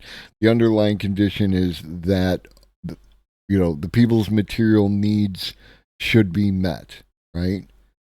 I would much rather go to the store, pick up the hand scanner, scan the items as I'm adding them to my basket, and then leave, and then the algorithm knows that those resources were removed from my local depot, and then aggregate that with what other people have removed from the local depot, and then have that assigned to the next shipment. Basically, again, what Walmart does without the bottleneck of profit taking. It's the same pattern. Obviously, I just removed some of the stuff so that we'd have more accurate in terms of total numbers. Now, what I did was I estimated total jobs lost that could be automated away right now. So that's right here. So that's how I arrived at that data. Is okay based on all these vulnerabilities scores and stuff. What is the maximum jobs lost that we could anticipate here? And then, of course, you just take that away from, total remaining, et cetera, et cetera. Simple arithmetic. Now, over here, I said, okay, let's ignore what AI and robotics are capable of today, and let's just look at the aggregate demand for humans in a particular job. And so, for instance, in computer occupations, there's not really a strong need to have humans doing that to do most of those jobs. If the computer works, nobody cares. As an example, and as a former IT specialist, I can tell you that my humanity didn't really matter. It was as long as the lights were on and the registers were running, nobody cares. Drafters, engineering techs, a little bit less demand. Let's see. There's some, so what are these? Communications operators, clerks. These are at super high risk. Agricultural workers. So this is one of the ones that's kind of a paradox, because on the one hand, right now it's at a very low risk because it requires a tremendous amount of dexterity. But as long as the food gets on the table, it doesn't matter who put it there. So in terms of intrinsic vulnerability, it is a very high intrinsic vulnerability. So that's why I've got all these color coded here. Let's see. Yep. So that's that. And so what I used there was to say, like, what is the maximum possible attrition we could see based on, okay, if we can get rid of 20% of executives, that's basically what this means, is that the aggregate demand for executives, for top executives, goes down by 20% because we can automate away a lot of it and make things easier and faster and so on and so forth. So that means we could have an attrition of 700,000 executives, leaving us with 2.9 million executives. But then you go down, and because this is imagining the future where it's like, okay, let's take the farm workers, the agricultural workers, for example. And so right now we have, looks like we've got a total employment of 390,000. But there's only so much demand for that. So imagine we put AI in every John Deere tractor, every combine, every hopper system, and you basically have entire farms with no humans. That's what this 0.85 means. So we'd have an attrition rate of 85%, leaving only 58,000 farmers in America. If you saw the movie Interstellar, that leaving aside the the weird magical plague that seems to be able to jump from species of plant to species of plant, that is what's going on there, in the beginning part of the movie, if you haven't seen it. What up, Tasteless? Yeah, no, like, again, I lean into it is great, providing that we address the underlying condition, right? Like, we cannot simply band-aid over this as a concept and just hope that everything works out. We really need to readdress the way that we as human beings distribute resources to people. Or, because what is the flip side of this is that if you have this many people unemployed and they are hungry, and they're, more importantly, the children are hungry, they will make a calculus, they will do some math, and they will make decisions. They will make choices. We all wish to avoid that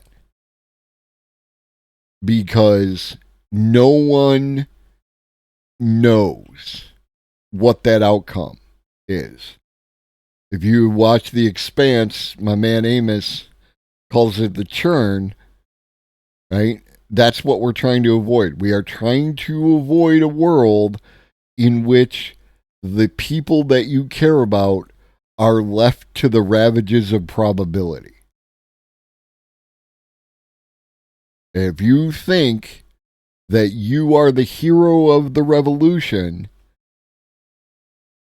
look around at your friend group, your extended family, your friends, your friends' extended family, and start looking at all the people who rely on the system as it currently exists, as flawed as it is, for their survival in some fashion. Those people are dead.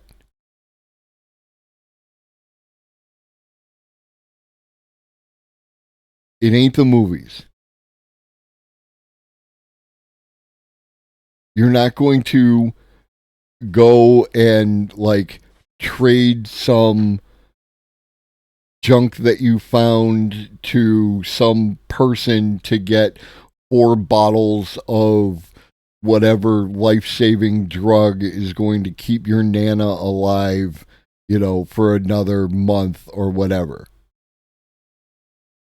That is fundamentally not going to happen because you're not paying attention to all the things that exist between the creation of a drug and what's required to create that medication and to get it in the correct, adequate amounts for the people that you or someone you care about cares about. It's just not going to happen. In the zombie apocalypse, you are more likely to be a zombie by a significant percentage than you are to be a hero. And if this is the first time you realize that, I'm sorry, but let's move on now. Imagine a world where the depot is mixed in with the tool library and beside the makerspace, bar, community kitchen, or whatever third place where people can be expected to spend time but not money, where unpacking and stocking the depot shipment can be a casual activity, yet well, honestly, the unpacking and stocking the depot is going to be done by robots. Especially as a sort of way to apprentice skills with dealing with automation. It's fun to dream. I do like that. Like I am in favor of that idea. Get the resources to the people. Let the people in the area, get that because they're more aware of local conditions. But I think you have to appreciate a little bit bigger that a lot of those things are going to be automated. The makerspace, yes, people are going to craft, people are going to be creative in that regard, at least for the foreseeable future. It's possible with an advanced enough AGI, but at that point we're in Star Trek land and, we're looking at things that like we can't even judge at that point. In the beginning, you could say that the unpacking and stocking would be done by people with automated assistance, but eventually it's going to be automated. But any of the creativity, any of the those kind of things, those will be where people filter towards for that sense of community, in my opinion. You don't think capitalism creates a churn on principle? As a matter of course, I sincerely doubt your participation in the world. Like, the only caveat to that statement is there isn't the master of capitalism who pushes a button to make something happen, right? It is a function of the complex systems interacting with each other and the nature of how those systems need to function, right? the thing in and of itself. I again, like metaphors, but I am of the, like I like my metaphors to be as close to grounded as possible. So today, as I dropped off my grandson and I'm driving back, and if you know me, you know that I drive the speed limit. I use cruise control. I get up to the speed on, like if I'm on a highway, I get up to the speed, I click on the cruise control, and for instance, the speed limit is 55 miles an hour, so I am driving at 55 miles an hour. And there are people who were in this chat who told me that I should keep up with traffic because it's increased safety to keep up with traffic. They didn't present me, I'm not saying they couldn't, I'm saying they didn't present me with any data that I could look at to determine whether or not that was the case. But that concept is in nature the same as, like we've discussed, this idea of this Moloch, this system and this system of systems that is so complex that deviation from certain behaviors is seen, at least seen, if not actually, put you at risk, right? Because the speed limit is a law. It is the rules. No one should be exceeding the speed limit. We should all be going a maximum of 55 miles an hour. Everyone else around me might be exceeding that speed limit. The idea that I should do that, the logic behind that conclusion is the same logic that my corporation, whatever it might be, should break whatever laws that the other corporations are breaking in order to keep up with traffic. So if you think that I should break the law because they are breaking the law, then there is a fundamental logic there that you should be okay with the way that corporations might break laws as long as all the corporations are breaking those laws. And I don't like that calculus. So I'm going to go ahead and drive 55 miles an hour or whatever the speed limit is, and I'm good. You've been preparing for the zombies. You'll be okay. I wish you the best of luck. I never understood the idea of surviving a world-ending event. I used to, and now I don't.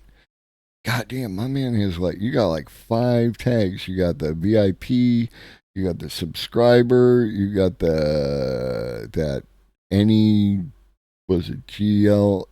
pledge, you got the Chatterino supporter, the Frankfurter supporter, the 7 TV subscriber, like, blow. It is an emergent property of the way that systems interact. Yeah, that churn is the bad chaos. I mean, is it chaos, right? Like, there was a comic book, again, old head comic book guy here. There was a comic book way back in the day, in the DC universe. There was a thing called Crisis on Infinite Earths. And in that, that you may or may not be aware, but in that there was also this character Swamp Thing, and Swamp Thing interacted with this entity that was like depicted and portrayed as like a kind of darkness, right? And then there was a lot of like really heady type talk around that. Like, is death bad? Right? Within the current natural framework, death is a part of the thing, right? Like an animal dies, it becomes food for the worms of the earth. and the fungus, and then it turns into something new, right? So I just generally look to avoid things like bad or good wherever possible. Don't get me wrong, I'm not like an absolutist on any of it. There's stuff that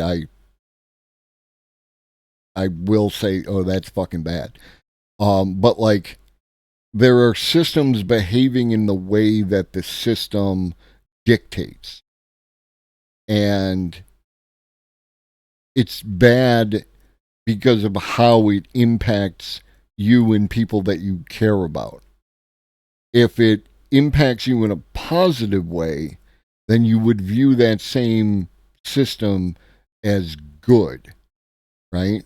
So good and bad are subjective, generally speaking, based on your position within the system.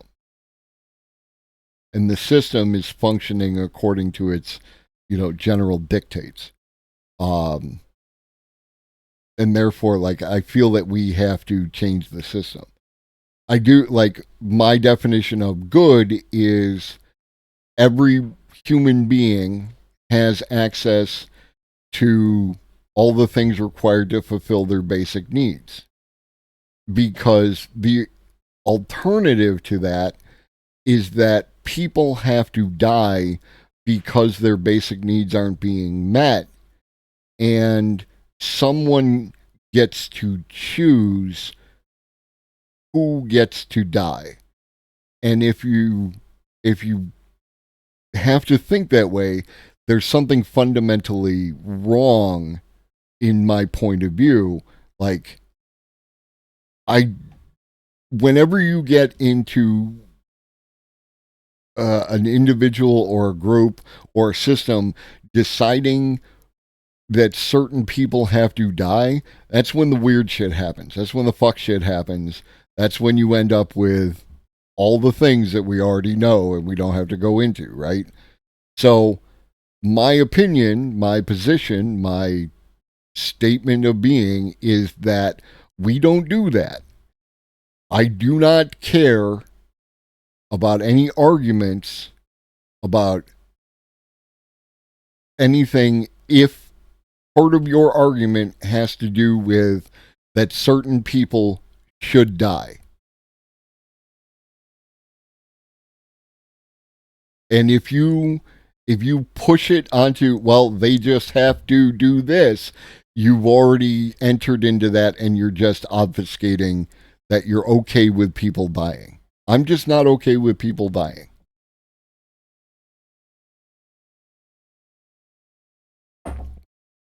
Emergent property, recursive systems with random chance factored in. Yeah, that's mathematical chaos, which isn't evil or bad, but when the systems we build create that churn and people get hurt, yeah, harmful feels a bit too mild a description. It fundamentally, like a lot of things that we deal with, especially around AI, we enter into issues of our lexicon being insufficient, right? We work with, don't watch this on stream, okay.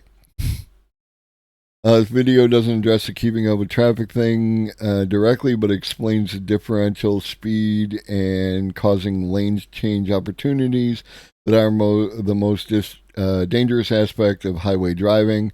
Only use the left lane for passing people. Like, and part of the reason that I drive the speed limit, like, is because there's a little device in my car that saves me money on my car insurance if I drive according to their standard. Call it correct, call it whatever, but they have a standard, and that is the standard that I'm trying to meet. And unless these people who want me to drive faster than 55 want to pay for that additional cost, then I don't care what they think. Total. Now, of course, this does not include seasonal labor, so that's slightly different. Construction workers, this is another example where it's kind of a mixed bag. So the attrition rate here would be expected to be about 40%, But then again, like this is a super highly dexterous thing with that is primarily collaborative work. So this is going to be a very, very difficult one to automate away because it's very high risks. If a robot makes a mistake, an I-beam gets dropped on someone and they get killed, right? And so you'll probably have a threshold where it'll. And when people say stuff like I'm nitpicking, so but like if the robot does something that's not perfect, then someone could die when humans regularly do this. Like the way that we approach, automated driving, self-driving cars, what have you, and we completely give a pass to the vast majority, bringing it back to cars again, of that most of these motherfuckers on the road have no idea what they're doing. It'll be safer and cheaper to just take humans off the job site entirely. Now, that being said, we are already seeing that a little bit with like the 3D printing home printers, where it's like a robotic gantry that just sits over there. Speaking of that, like you may or may not be aware of the, I don't know if it's still ongoing, but last I knew, right, watching Gremlo, Florida has lost had lost a particular percentage of a particular portion of its workforce, specifically related to construction. So in the current dynamic with capitalism and things like that, if some of that work can be automated, this is going to put pressure on people to make these automated features to do that kind of thing, right? Like if somebody was close on making a construction robot, there is an added opportunity, pressure, what have you, in order to create that robot to take advantage to take advantage of that currently available market that just opened up, right? Like there's a bunch of people who don't want to work in Florida because of the dangers to them of working in Florida. This is the kind of pressures that are going to occur as we move through this new dynamic. And I'm talking about capitalism, not AI, when I use a moralistic word bad, but I hear you. Yeah, like, everything is nuanced, baby. Everything is nuanced. It's got its pile of material and it just builds the house with no humans involved at all. And so that's what we have to look out for, is that in some of these cases, there's going to be this saltatory leap where it goes from, 4.5 million employees to 0 very quickly, because as these new technologies rolled out, you're going to replace them all wholesale. Some things are not going to lend themselves to being gradualistically replaced. Truckers are going to be the same thing. Once we figure out how to automate truck driving, it's just not going to make sense to have truck drivers. Right? Like we watched on Monday, Maersk, however it's pronounced, Maersk is looking to automate, they are projecting that as a thing, automated trucking, that is going to happen. They are moving towards that model. The fact that they are moving towards that model, and Maersk is a huge shipping company, that indicates that we are moving towards that model. Right? 3D printed houses. Like years ago, we saw the 3D printers laying out of concrete to make these houses, right? Like there's a variety of 3D printing that can happen on a construction level, and it's just a matter of getting acceptance. A way that I see of people getting that acceptance is like, okay, let's say we increase the number of houses that are available to people, and we are going to 3D print a bunch of houses, and we are going to, create this village for people to live in. And they will come at a tremendous cost savings, which could be offset by government programs or what have you, anything like that, right? Like, figure out the details.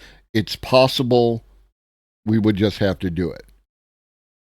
One of the issues that we run into, and one of the conflicts that I have about, with with leftists related to like urban living and that kind of thing is that our cities are fundamentally flawed because of how they were built, right? They weren't built with the current thing in mind, you know? No one builds a city in a planned sense. It aggregates over time, over thousands, hundreds or thousands of years, depending on the city, right? And it's often built on top of itself. And it extends out, and it becomes bigger in the center, and becomes taller in the center, and expands out, and expands out. And what at one point in time was a suburb, or a town, or what have you, is now part of the city. Like New York City, the 5 boroughs, these were separate towns or villages or what have you.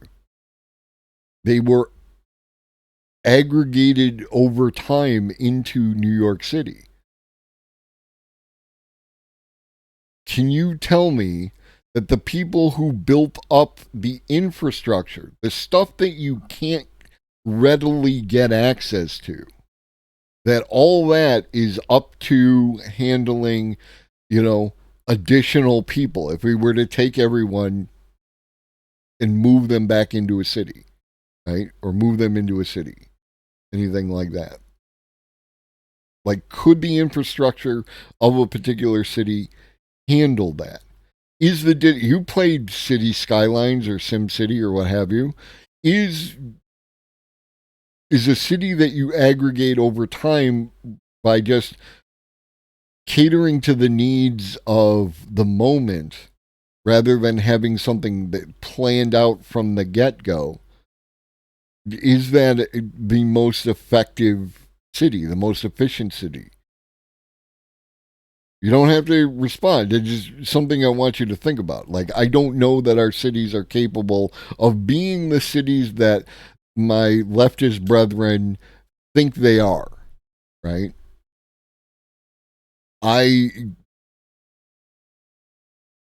The idea that, like, what is it, Indonesia? Philippines? Somebody is building, or built an entire new city, and they are, replacing a city with a city. Now, I'm sure there's tremendous complexities involved in that, and, there's people getting fucked because that's the world we live in. But that concept, I think, is a better one, right? Like, a lot of cities are built up, like New York. New York is built up because that was a shipping port. You don't need to live at the shipping port. There's a lot of businesses that don't need to be in that location. And the city as a whole could be more efficient if it was built as a port and just bigger, right? And more, and had all the things. That makes sense? I hope that makes sense. Being said, that's a very high threshold, but once you reach that threshold, it's a step change. So that's what I mean by saltatory leaps. That's a step change is a more common term versus gradualistic, where you kind of replace people slowly. In some cases where you replace people slowly, that could be like IT staff, right? As a former automation engineer, I can tell you that I have personally reduced headcount in infrastructure departments by automating away jobs, which reduced the demand. But it was over time, right? It was like, okay, well, we can do more with less. Let me automate a little bit more, and then we can do more with less, and so on and so forth. And then eventually, it was basically just me running the whole department by myself as an automation engineer. Not everything lends itself to that. But that being said, the amount of logic that goes into making decisions, even financial decisions or executive decisions or HR decisions, a lot of this is now within the realm of possibility of GPT technologies. So when I say that we could get rid of almost 25 million jobs right now, that's a number that I will stand behind. Again, it's going to take time because there's inertia, but then in terms of total risk of jobs that might go away for good, looking at 77 million jobs in America, leaving us with only 70 million jobs. And we have a population of 350 million or 400 million right now? So that's an employment rate that is very, very low. That's a very high unemployment rate. if that comes to pass. And again, some of these things are dependent upon robotic advancements that are actively being worked on. Construction robots, surgical robots, general purpose domestic robots. So the aggregate demand for human labor is going to fall off a freaking cliff.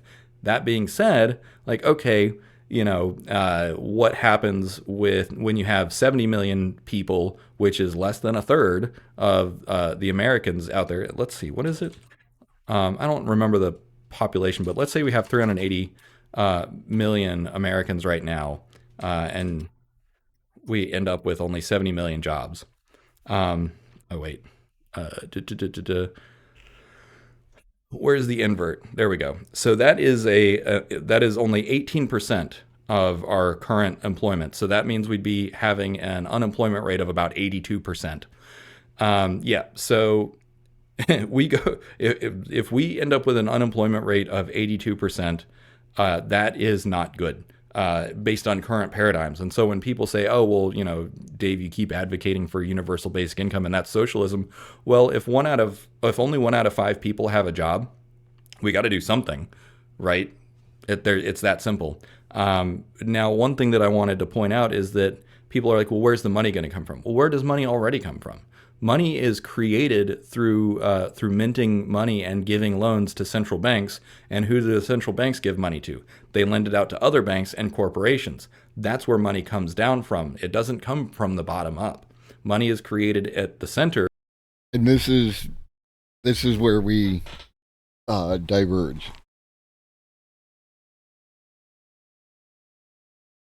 I feel that money is a bottleneck, right? The profit acquisition is a bottleneck, right? Fundamentally, we have to get the resources from where they are created to the people who need them, and the money has become a bottleneck. Whether or not it was before, if we take a snapshot of today, the money has become a bottleneck. Unemployment rate is at and that's it's just a number to work with, right? And it should be high, and it should be scary, and it should be the kind of thing that people wake up to, because this is he did it, based on the total population, which I believe we're only at 330 something. But an estimated population of 380 million and jobs of 70 million. I don't care what your metric is at that point. It's something that needs to be addressed, and it needs to be addressed now rather than waiting for, all the agricultural workers are out of a job, or all the construction workers are out of a job, right? We need to plan for a soft landing, or we're going to regret it. And by we, I mean everyone. Of the economic system, and then it percolates outwards. So when I mentioned in another video recently that B2B transactions are going to be what drives the economy, that's what I'm referring to.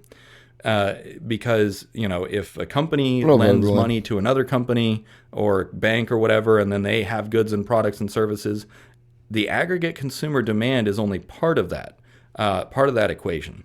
Because if you have a lights out company that's selling goods and services to another lights out company, the economy is going to be red hot, even though there's no humans involved. So that's why I mentioned in my post-labor economics video that we're going to need new KPI, and we're also going to need to redistribute that, because the more problematic issue will be convincing people that taking care of everyone and seeing the unemployment number go up while quality of life goes up is the best outcome for everyone. Fundamentally, the alternative is that, the French Revolution. It's torches and pitchforks. It's Madame Guillotine, right? That is the calculus that people need to be confronted with. There are there are a percentage of people within the structures of power, whatever you want to classify that as, who are aware of this. We have gone over articles, right? There are people who are aware of this. It is up to whoever is best able to communicate with people at your socioeconomic station to do their part in convincing people of what it's going to look like and what we need to do to fix it. Right? Now, again, me and David, we disagree on that whole, like, he still sees capitalism as playing a part. I see it as being as a bottleneck. Ultimately, I don't care. If everyone is getting their basic material needs met and, people are, as a whole, are benefiting from this productivity and technology, you can call it apples and roses. I don't give a fuck. The only thing, I care what it actually looks like on the ground. I don't care what name and fancy nonsense you want to associate with it. I only care what it does. What up, Evan? Oh, God, this looks like my job. I closed all my spreadsheet for the night. Yeah, well, unfortunately you came at the end, but like if you enjoy spreadsheets, this was a spreadsheet video that we watched. Because right now, the only way that money gets into the hands of consumers is through either the very few entitlement programs that we do have, which are relatively weak, or through employment, through money coming by force of extraction downwards through the grapevine from the central banks to the regional banks to the corporations and then finally to us. But if we reverse that, if instead, so this is basically what universal basic income is to me. If instead of lending money to, I just want to ensure we have an apples to apples comparison. Even if the labor force participation right has some fuck shit happening, it makes his point more clearly. Yeah. 70 of 164, holy shit, 40%. Yeah. To give you guys a framework, you folks, a framework, if you like the Great Depression, the worst, the one that everyone wants to avoid, 25%. So even looking at this number here, that is 15% more. And that would be like, that compounds things, right? Especially when we are honest that this is the first wave of automation. Like, if you don't think your job can be automated, I hate to be the one to break it to you. It can, it will, on a long enough timeline. Will it be done tomorrow? No, I'm not saying that tomorrow you need to be concerned about your job, which is why I advocate for you to take advantage of all the AI tools that are available that can make your job better, more efficient, make you faster, better, stronger, so that you can continue to participate in the economy for as long as possible, and therefore have the greatest chance of riding this out with the minimum amount of disruption. Like, I'm not playing favorites. If you are within the sound of my voice, that means that you give a shit enough about this to take it seriously, and therefore take those words and run with them. Right? I would prefer, my preferential world is a soft landing for everyone. It's hard when 58% of people are aware of ChatGPT and only 14% have actually used the goddamn thing. And that number is flawed on its face. Is like, if you only used it once, you probably answered yes to that question and then never used it again. What up, M9? M9, you and I are on 100% the same page. We need to harness the power of AI for public good. 100%. We finally reached the place where you and I are in complete agreement.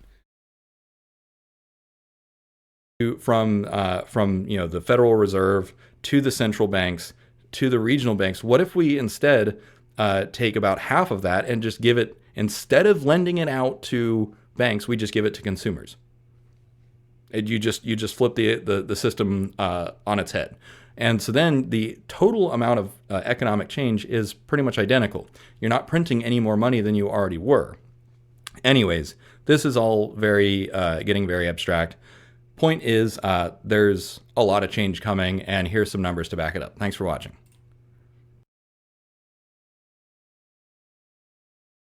Hello, everybody.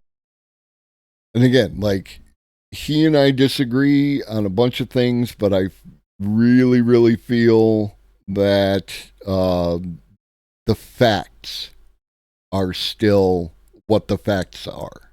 And the only, unfortunately, right, this is the most unfortunate part of artificial intelligence, automation, and all the things around it.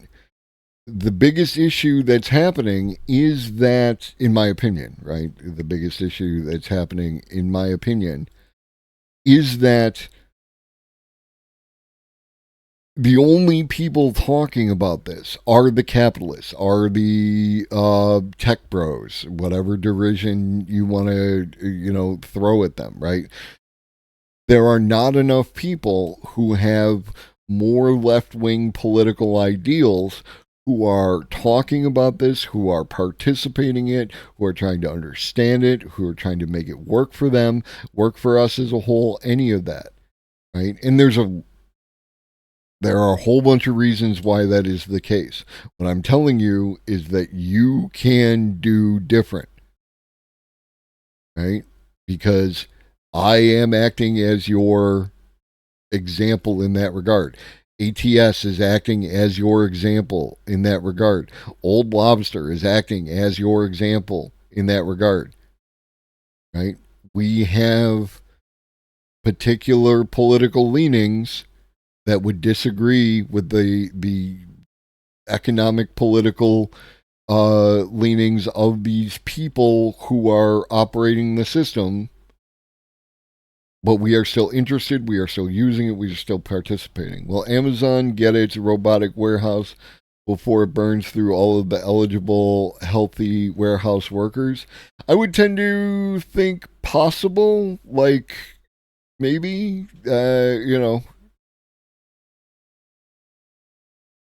again, like I said with the thing regarding like the Florida construction, right? There's a pressure there. The pressure that exists for a company like Amazon is worker organization and like worker strikes, right? Robots don't strike. Robots come to work every day and do their job, and they will work 24 hours a day depending on repair cycles and battery life and so on and so forth, right? Like in wear and tear, all these kind of things. So the Amazon as a whole, right? Like whoever's in charge of that, absolutely looking to automate as soon as they think they can get away with it. And as soon as they think they can do it. And rightfully so. Nobody should be doing that job. That job sucks ass. Packing up boxes of people's stuff and mailing it out or shipping it out. Is there something particular, like, there's always a percentage of people who enjoy all the weird jobs, right? This is not a judgment of those people. But generally speaking, if the job sucks ass, let the robots do it. We should all be looking forward to that. It is not who's doing the job that's the issue. Driving a forklift is fun. I completely agree with you. Right? But, like, it is. Oh, yeah. I could tell you stories. Sorting.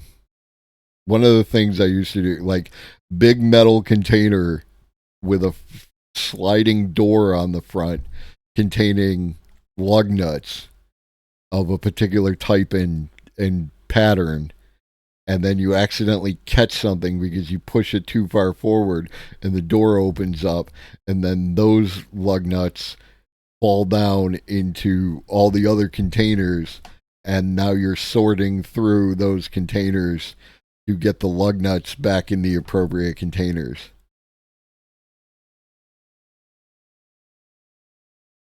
Always a good time. But yeah, no, automate that shit. Automate that shit. Automate McDonald's. Automate all the things. And then just take care of people's material conditions. Meet their material needs, and I don't give a fuck. Oh.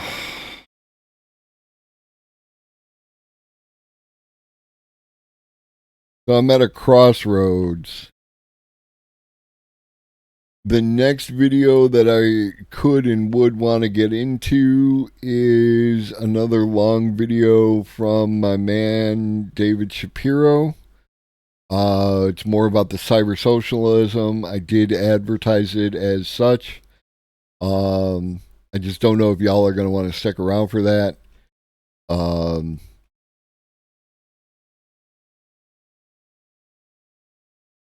Yeah, I'm doing it. I hope you stick around. This is UBI life, how we might live, work, and something.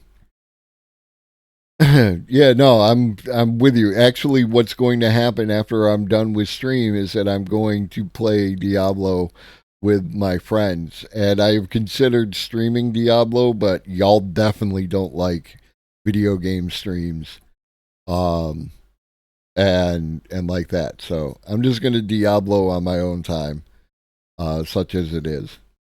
Buddy, David Shapiro here with another video. So today's video is by popular demand as we talk more and more about artificial intelligence and the potential of UBI and AI displacing a lot of jobs. For some people, it seems like it's a foregone conclusion that a lot of people are going to be out of work real soon, probably for good. There's more and more universal basic income experiments going on around the world. And if you didn't see it, I have another video called Post-Labor Economics, which kind of talks about more of the macroeconomic aspects of that. But in this case, people really wanted to learn about UBI on an individual level. So let's get right in. Just a real quick plug for my Patreon before we get in. Yeah, like, I understand that the nature of Twitch is not built around long form content, especially because, with pause breaks, so that, with the ethics of making transformative content. I view my role here as more of a teacher. I will jump in where I feel something relevant needs to be addressed or connected to a previous point or something like that. I always direct all of you to go to join the Discord so you can get the videos, and you go to the videos and you subscribe to the people who make the videos so they will continue to do that, and then you share the videos with other people so that they get their watch times and everything else as exists under the current paradigm, like that. But I am going to approach this as I am a teacher. I am going to teach the class. Whether or not you wish to learn, whether or not you want to show up, whether or not you want to participate is something outside of my control. I'm an artist by profession currently. I have done many, many jobs. But yeah, technically right now, like, if I had to pick a profession, I'm a Twitch streamer and an artist.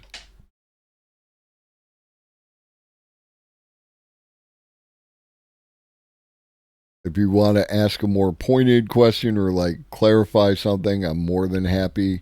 I tend to promote a you can ask me anything and I will answer almost any question, because I feel that, like, as long as it doesn't, I just, how do I know so much about all this? I put in the work. I have read the books. I have listened to the people who know more. Like, my wife has provided me with a whole bunch of things around creativity. What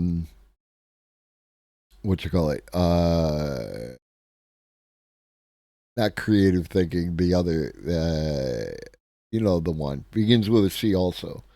And then, like, the way that, the brain works, the way that people work, like that. My wife is a double master in creative studies and social work and is a therapist. I have never been afraid of learning. My father had a tremendous amount of books available to critical thinking. Thank you. My father had a tremendous amount of books available for me to read. I used to have to walk home about an hour and a half from a job I had, and I would walk home reading like Stephen Hawking's was it The History of Everything, whatever, that one book that Hawking did. And like, I just put in the work, put in the work. I do have a Patreon, and all tiers get you into the private Discord, where I am often available to chat with people. I also there's two Patreon Discords, so there's the premium Patreon Discord. And I've let David run his advertisement here because he's advertising himself. And if you got it like that and you want to support him with a Patreon, by all means, go ahead and do that. I also will never come for your wallet. I'm just trying to keep that sub count at 25, more or less, so that I get my payout from Twitch and your money doesn't go to waste and you get access to the emotes that either I have created or people like Magic or Z-Manzilla have created, and like that. I have my Redbubble store. The only thing I request from you is that if you either have or are willing to make a Redbubble account and you want to go on that store and give me a follow and like that to try and build up that store so it gets in front of people, that'd be great. If you want to buy something, that's entirely up to you. I'm not going to ever put pressure on you to do such a thing. But more money that comes in from this means more money in things that I can do. You have already, as a chat, as a community, have created for me the opportunity to purchase a piece of storage, the 2 terabyte USB drive that allows me to transfer the videos from Twitch to that, to get them off Twitch. And then this summer I can now move those, especially the interviews, I'm going to move those onto YouTube so that they will be available there, and like that. The only thing that I do ask of you is that if you have enjoyed the content, then give me that follow and help boost me in the algorithm in order to get me in front of more people. I do this because I think that this is important. I think more people need to be talking about AI, talking about AGI, talking about the way that the future is changing. But there's no, like, I'm completely above board with y'all, because I don't want even the appearance of any kind of like grift or anything else, right? I am strictly here trying to provide this to y'all, and that's why I do it. All right, enough about me. Let's talk about you. What do you think of me? which I prioritize, make sure that I answer all questions that people send me on Patreon if you're in the premium tier. And I also do have occasional office hours where we just all kind of get in a voice chat together. And then I do also have a higher tier for one-on-one sessions. All right, back to the show. So first, let's set the stage. Imagine this future scenario. Every American gets $2,000 a month, no questions asked, starting at age 18. Let's also, for the sake of this thought experiment, assume that healthcare is either heavily subsidized or practically. Now, for those of you who lean left and have leftist political, socioeconomic structures in your head, this is going to sound an awful lot like socialism. And yet he doesn't want to say the S word. And we will just accept that. We will move on, right? It doesn't matter what we call it. It doesn't matter what it looks like. It only matters what it does. For all intents and purposes, free. If you check out my post-labor economics video, I talk about how AI could lower the cost of lots of things, including healthcare, by a factor of 100x or 1,000x in the long run. Let's also assume that the unemployment rate will be about 70%. There are some people calling for more, some people calling for less. But just looking at the number of jobs that are vulnerable to being automated away with AI today, my personal estimate is that it's around 70%. Let's also assume, for the sake of argument, that parents get a little bit of. Yeah, I would like to point out that video that we just watched with the 82%, that number was not 82% when he first put out that video. It was closer to 70%. And he changed the title of that video to reflect that. Is what it is. But yeah, no, I am very comfortable with those numbers, and y'all should be too. Of UBI per child, but it also tapers per child. So basically, you don't want to necessarily hand out as much UBI for every child, because that incentivizes some people to just keep having more children. But on the other hand, you also want to ensure that you incentivize the behaviors that you want to see. And so one thing that people. And this is the issue that we are going to run into with people who have a more capitalist framework, is how they want to drive the incentives and things like that. And there's a lot of weird calculus that you start having to do as opposed to just simply providing the resources that are available to the people who need them, and driving it all by algorithm. People are concerned about, some people are concerned about, is population collapse, actually. This is what we're seeing in places like Italy, Japan, North Korea, and other places where the population is actually already slowly contracting. And so you basically need to incentivize people to. I know that is a thing, and it was featured in the movie, and I know that the difference between theory and entertainment and that, but we are a storytelling creature, right? Human beings as a whole have built upon the idea of the story, because the way our associative memory works, it is easier for us to incorporate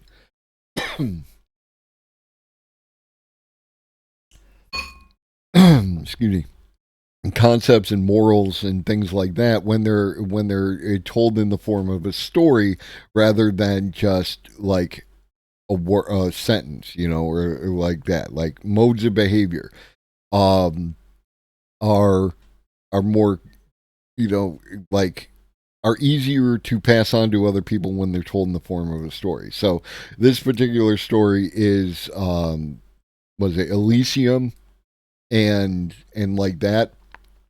There's a bunch of fundamental flaws with this concept that they will live in either in space or in near space. And they have everything to do with how space is not conducive to human life.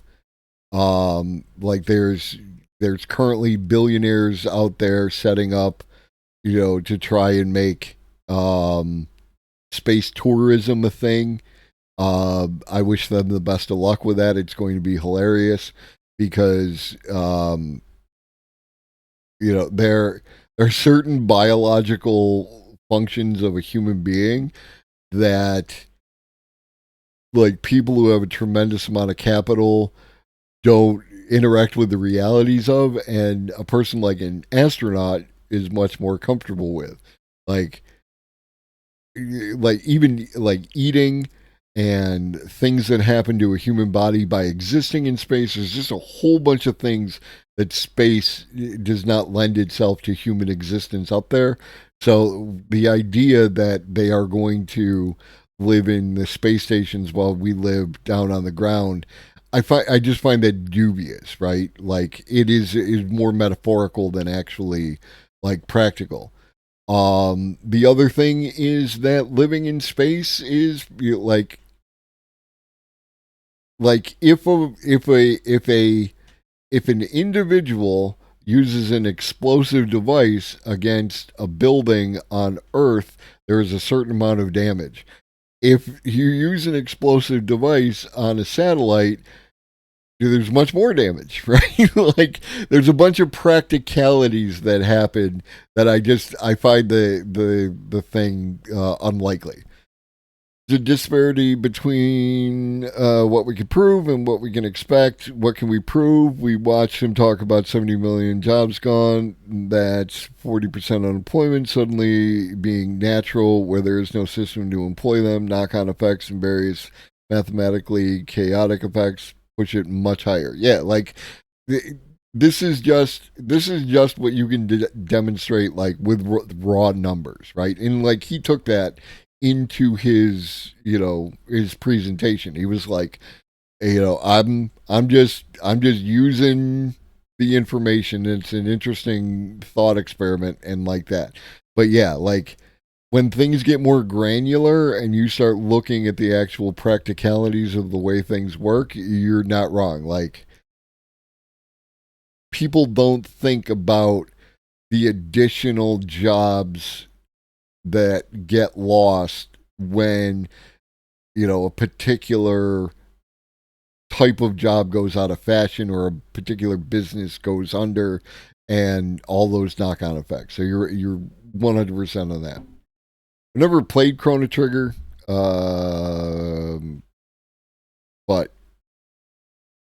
I will agree with you. To have children, you need to reward them. Right now, you get tax breaks in the form of dependent tax credit. So basically, this is kind of like a reverse, or not a reverse tax credit, but a tax credit in the form of increased income on a monthly basis to help pay for children. Let's also assume that GDP growth is going to be something like 15% due to AI automation. So the idea is that most people aren't working, but the GDP is still growing like crazy. The stock market is growing like crazy. So corporations and politicians, there's plenty of wealth to go around. So we're basically assuming that a state exists of economic abundance. And then also some redistribution. Oh, and there was a question. Someone was asking, what's the difference between this and socialism? So the difference between this and socialism is that socialism is about collective ownership or state ownership. So in this case, UBI actually fits within capitalism and neoliberalism because the state isn't owning anything. The state is just taxing and redistributing within the existing framework. And I just want to put it into your head, for those of you who weren't there when we played this little thought experiment. Like, like, if you want to be effective, you need to communicate in the language of which the people who are listening to you understand, right? And let's just posit for a moment that David happens to be maybe a little more left than it is being presented, right? Like somewhere on that thing, then his language and his behavior, in order to be listened to, again, like what I said, there's not a lot of people on the left who are talking about these kind of things. You need to speak the language of those people, especially if you want them to listen to you. You cannot say to people who are hardcore into capitalism and hardcore into neoliberalism that you're doing the socialisms, right? Like, because they will reject it out of hand. This is why I speak of policy. I don't use isms, right? I stay away from isms. I talk about what I want to see in the world. I talk about, how to do the things that I want to see in the world. And I don't give a shit what you call it. So there is utility in using particular words to have people have an understanding. Unfortunately, by the same token, there's a bunch of baggage that goes along with using certain terms, right? And that's what you want to avoid. I need to be able to communicate to people who might not have like a left-wing viewpoint, but are interested in these things on the policies involved. Just post-work economic planning, nothing to see, move along. Exactly. Like, you're Arbalin, I love you. You're one of my favorites because, like, you and I are there.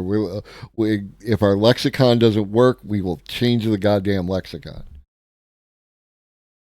Another assumption that we're going to make, and I talked about this again in the post-labor economics video, is we're basically going to assume that inflation and deflation are going to be modulated by some of these market forces with things like quantitative easing, tax rates, and that sort of stuff. So we're not going to address that further in this video. Just assume that prices are stable-ish.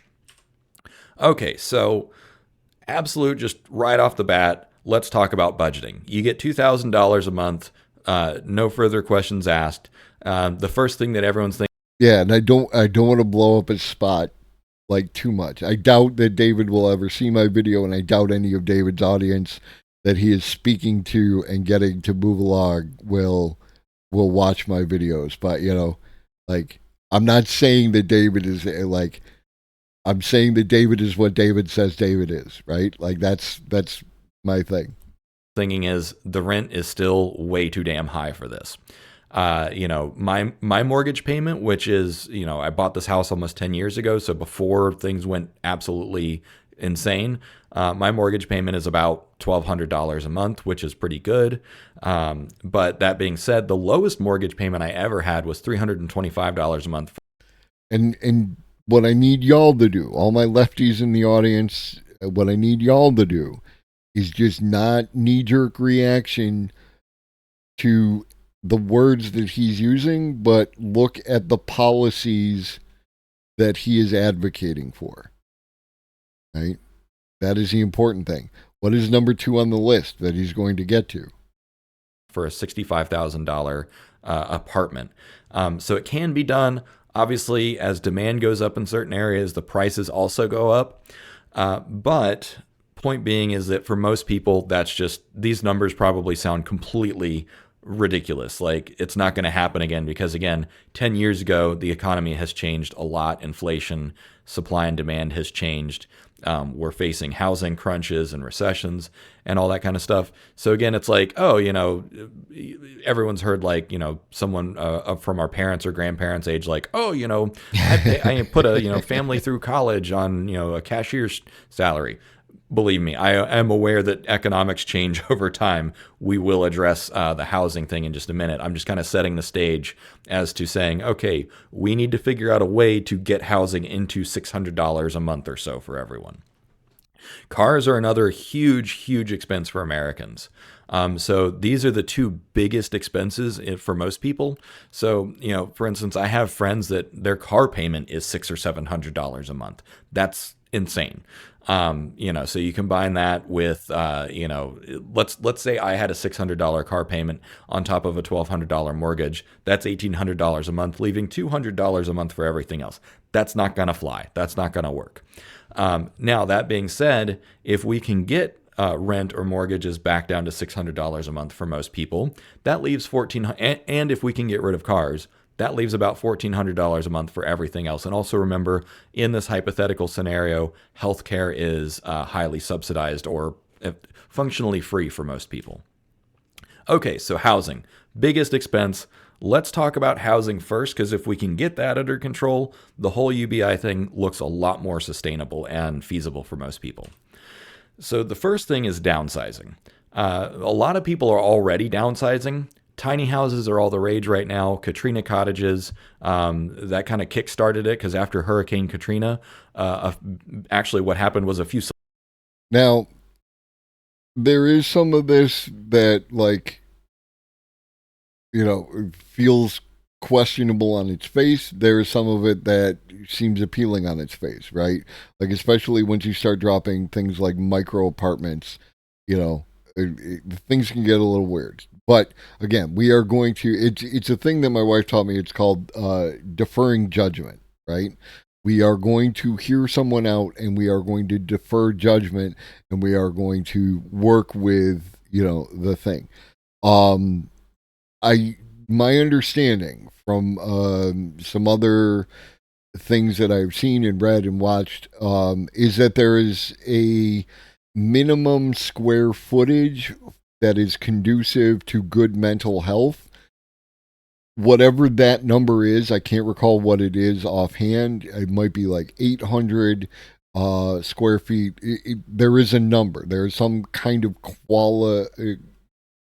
qualifier there, right? Like a quantifier there, right? Like, so there is a number, and that is what I would like to see for people. You know, if it could, and then it's a matter of aesthetics. I would put money on the fact that all these things that might seem offensive to you, like the idea of a micro apartment is kind of offensive to me, especially something as small as 95 square feet. That sounds like a violation. But as far as, like, there's someone out there who actually enjoys that experience, and not from like a Stockholm syndrome kind of way, but like the way that the entire thing is structured, right? Like when you were a teenager, your micro apartment was basically like your bedroom, especially if you had, like, maybe you had a mini fridge, maybe you had like your own stock of snacks and like that, and then you would just come out to the communal kitchen to graze and you know, whatever the family unit was preparing. So this is a possibility for a smaller apartment if the additional structures on it, like, I've never gone to college, or at least not in that way. I have gone to some college, but not like went to college. That dorm, what up, Shakespeare? A lot of people have said that the dorm experience, where they basically, you know, slept and studied and had their desk in their dorm, but everything else was handled in like a more communal fashion, was one of their favorite times at college. So we need to rethink the way that we develop communities and things like that. And it is going to be based on aesthetic. A one-size-fits-all, I think, is a terrible idea, because there are people who are going to be drawn to certain aspects beyond something that they could possibly even articulate. Housing first, abolish cars. He sounds crypto left to me, but not with actionable certainty. Tiny houses aren't a widespread solution, as I'm going to say Amy C3 has elaborated on. Things like mold growth and all sorts of other dangers occur when the square footage is a certain amount. I'd certainly be down with small apartments within a reasonable square footage that avoid those things, as you stated. Yeah, like, figure it out, right? Like, we are smart. We can do all the things. We can figure this shit out. And whatever that number is, I don't need to know that number. And this goes back to fucking Adam something. I don't need to know what that number is. I don't need to know any of that information. I need someone to. I need someone to figure this shit out. and then we do that, right? And you can't tell me that it's not possible to do these things. So yeah, like, and maybe there's a technology that can be used to make tiny houses a better solution. Maybe it's the particular materials being used. I don't know. I'm not going to step on Amy's toes and like tell them that they are incorrect. They have access to information that I am, not aware of, and I'm not making any, statements or judgments around that. I'm just saying, like, there could be a way to make it happen with, a variety of different, things. I don't know, but celebrities got together and paid for architects to design cottages, small houses that were very cheap and easy to build, so that people that were affected by Katrina could recover more quickly. That didn't start the tiny house trend, but that certainly put it on the map. And people are like, oh, Katrina houses, they're pretty cute. Because again, they paid for professional architects to make something that was sustainable and appealing, not just cheap and efficient. So demand for smaller houses is creating new markets. There's, last time I looked up at tiny houses a few years ago. Yeah, mold is no good. You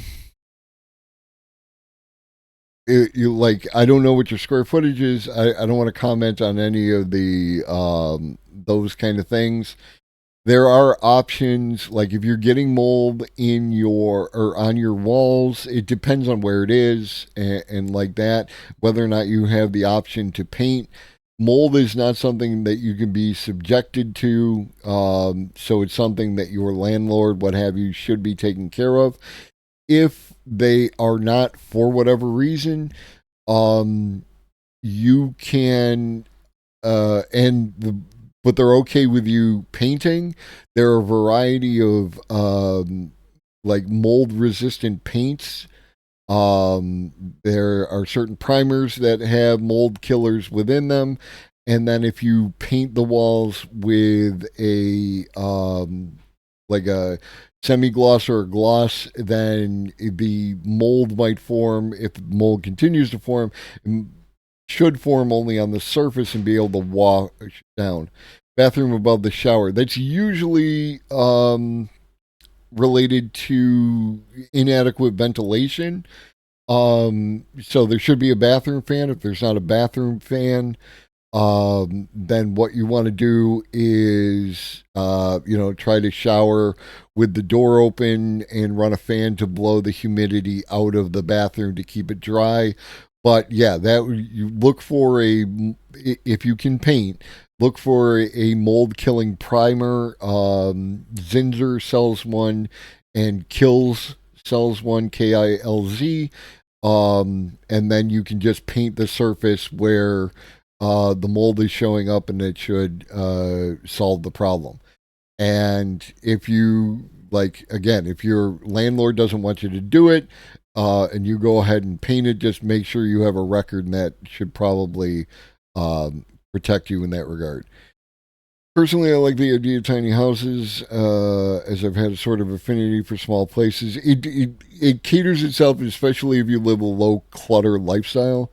Definitely in the minority who might enjoy it. It could be done with some sort of tech. I'd be the first to sign up. And you could also do it like by putting it out, like in a communal space where, again, the only things going on within your space are like a bathroom, sleeping area, and maybe like a study area, desk, something like that.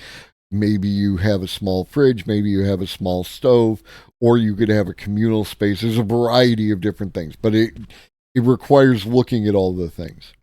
Vinegar does a great job on mold. Don't know, but that's another option. Try using that. It's also what your bathrooms are often done in, like gloss or semi-gloss, to help prevent mold and help the water run off it.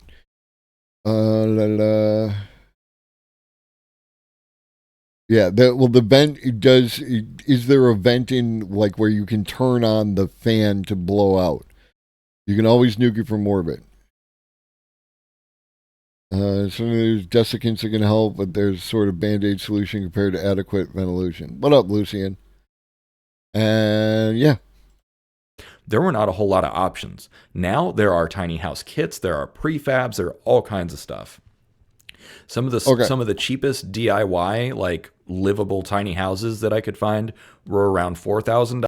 Fans also the ductwork it can only be so. There's a whole bunch of shit. Like the ductwork can only be so long. How long has the fan been in there?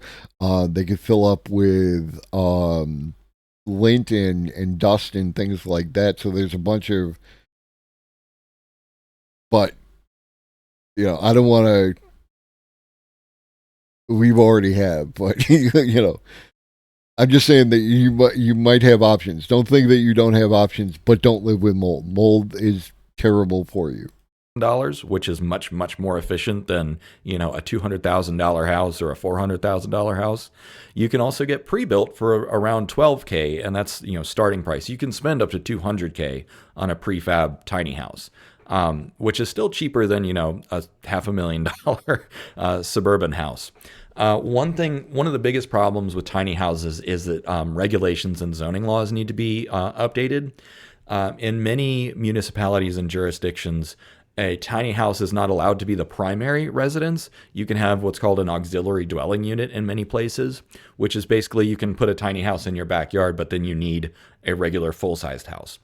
So my wife and I were about to downsize, but even in the countryside, the minimum house size that we're allowed to build is 1,200 square feet. So it's smaller than my current house, but it still doesn't qualify as a tiny house. We would love to have built something smaller, but because of the county zoning laws, we're not allowed to build anything smaller. So in order to Lucian, without a whole bunch of context, it's difficult to figure out why. I hope there's someone that you might be able to reach out to find out why and see if you can fix the problem and make amends. There are a bunch of, as a mod in multiple channels, as someone who deals with shared ban lists, and like a variety of other moderation features that are available on Twitch. It could be something related to that. But again, like I don't know any of the circumstances, and I can't really, get into it at this point in time. To accommodate a shift to a UBI, we're going to need different zoning laws or areas that are zoned for tiny houses. Another option is portable tiny houses, such as trailers or van dwelling. Now, lots of people, there's the van dwelling subreddit. There's plenty of influencers on TikTok and YouTube and Instagram and everywhere else that either travel or live in a van full time or whatever. This is good for some people. It can be very cheap. You can also spend a lot of money pimping out a van or a bus or whatever. There are challenges associated with this, such as safety, where do you stay, permanent address. It also requires a vehicle, which, again, vehicles can be really expensive. The last thing is micro apartments. So not everyone wants to own their own home or their own land. So micro apartments are something that is an option. They're increasingly popular. But again, there's a lot of regulations, particularly in America, that prevent us from even building tiny apartments. Usually the smallest studio apartment you can get is around 400 to 500 square feet, which, there's nothing wrong with that. But those are often in trendy areas. And so even though it's a small apartment, they're often very, very expensive. So they're not really optimized for being economical. That being said, as I mentioned, as the market demand for these things goes up, the pressure for cities to accommodate that and for the capitalist class, for the corporations to accommodate that will go up. And again, there's lots of experiments going on, but there hasn't been a new establishment. And so one thing that I want to talk about is in the context of history, the American suburbs, those were intentional. And again, like the idea of something being popular. What up, Maddie? Basically, weekend cabins for people wanting a place to crash in the city. Yeah, like that kind of thing. Like popularity is subjective in that, like, there's a whole bunch of different factors that, like, if you have a high density city, then 95 square foot micro apartment might be the thing that you can afford, and a lot of people fall into that category, which could give it the illusion of being popular, right? So we need to be careful when we're talking about how popular something is in that way. It could just be a response to conditions. Originally designed about 80 years ago. After World War II, as the nation was beginning to urbanize very quickly, all the regulations and patterns and architectural designs and municipal layouts, that didn't exist. The modern suburb, the subdivision, was a new invention. And so the fact that we invented a new way of living within the last century tells me that we can invent a new way of living again. And it probably won't take that long. Because where there's a will...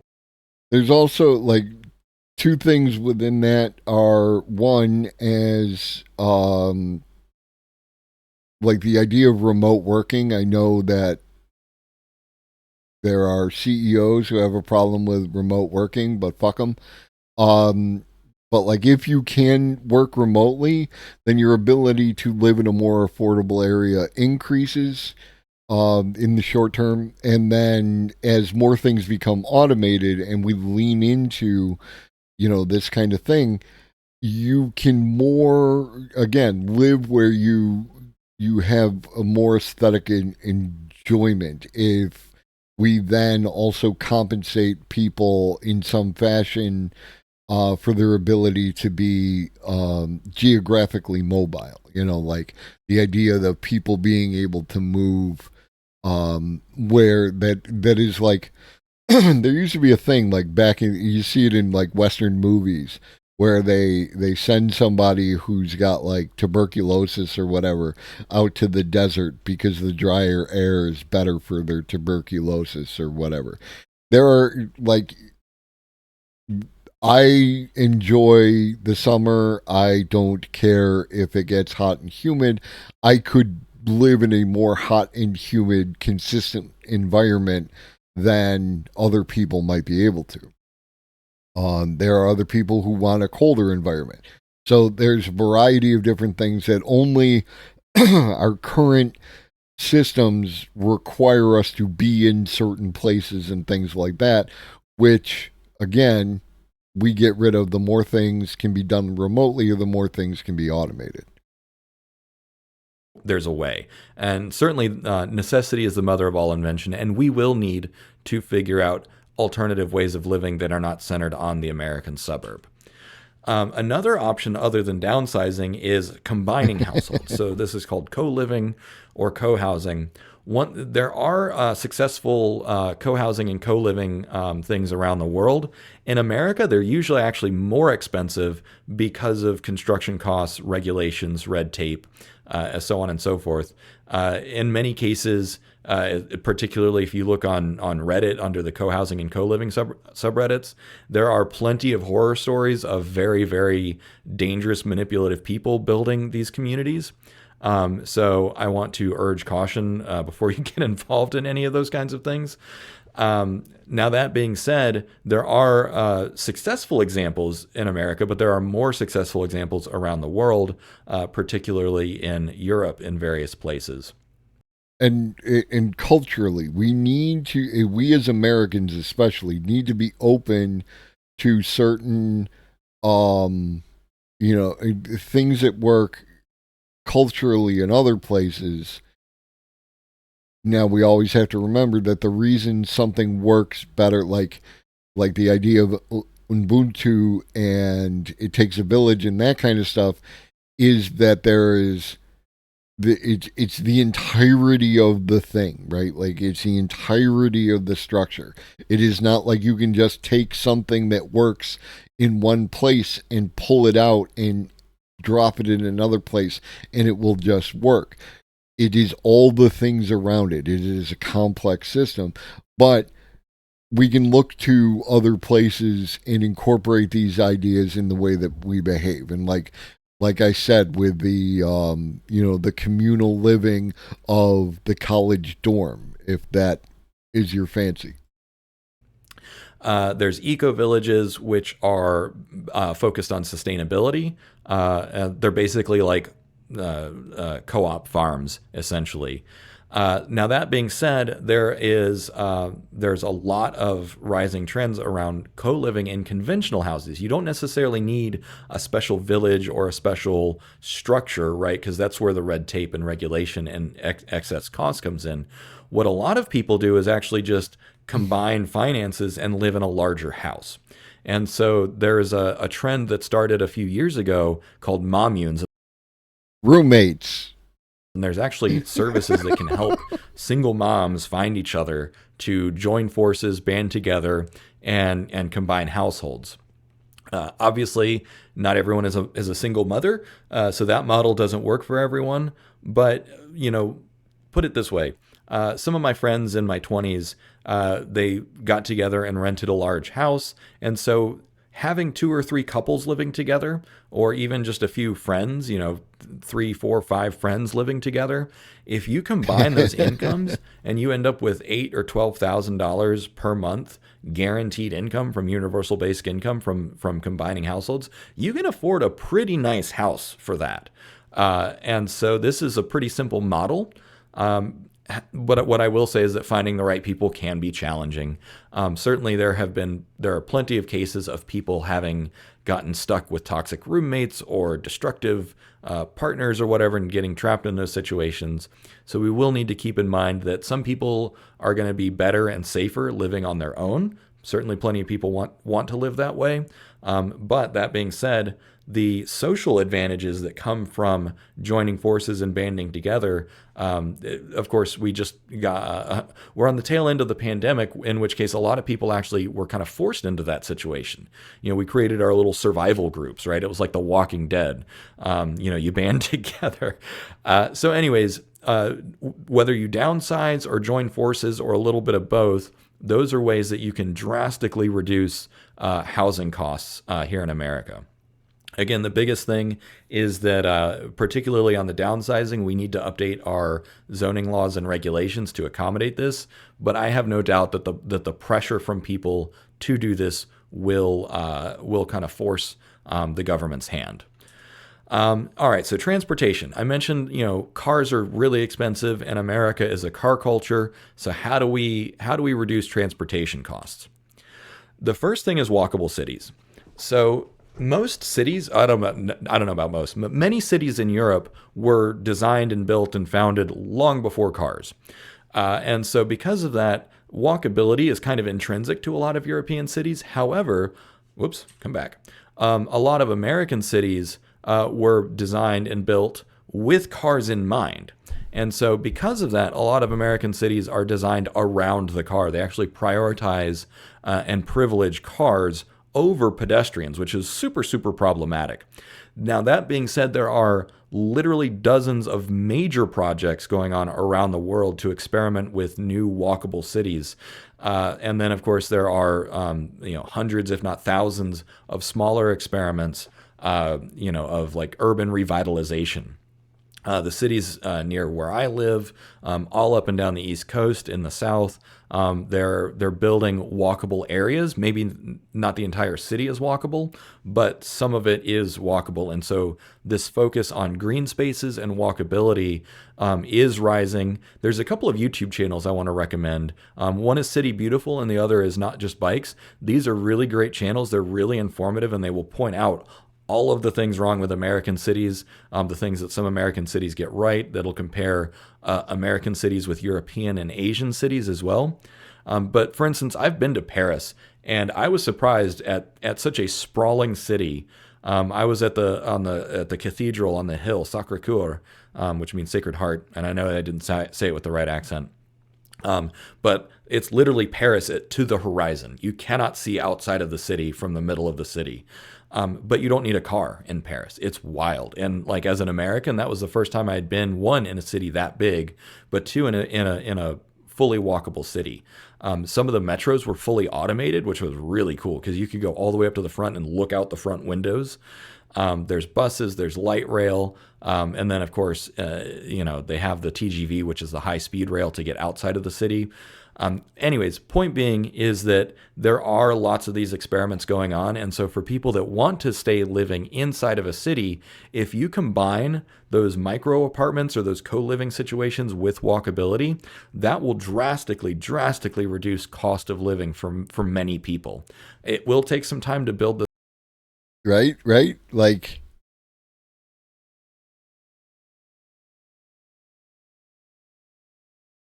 as I always say, it's like, or as I always say, like I've said before, is I think I could save it, right? Like we're not that far apart on the things, right? We're both headed in the same direction, and I think we can get there together. This up, especially since we've got so much invested in being a car culture. But ride sharing and fully automated cars are coming, and I actually forgot to create a slide for this. But one of the things that a lot of the big auto manufacturers want to do is actually have fleets of robo-taxis. And so rather than owning a car, you'll just use an app to summon, a Ford or a Chevy or a Toyota or whatever. And as competition drives down price, I think I did a calculation once that the total annual cost for me, if I were able to switch to a robotaxi based on the hypothetical rider mile cost, would probably be about $600 a year. And I'm someone who drives 20,000 miles per year. So the possibility of doing ride shares and robotaxis could drastically reduce the cost of ownership for automobiles. Or rather, you get rid of the ownership cost and you just rent in real time.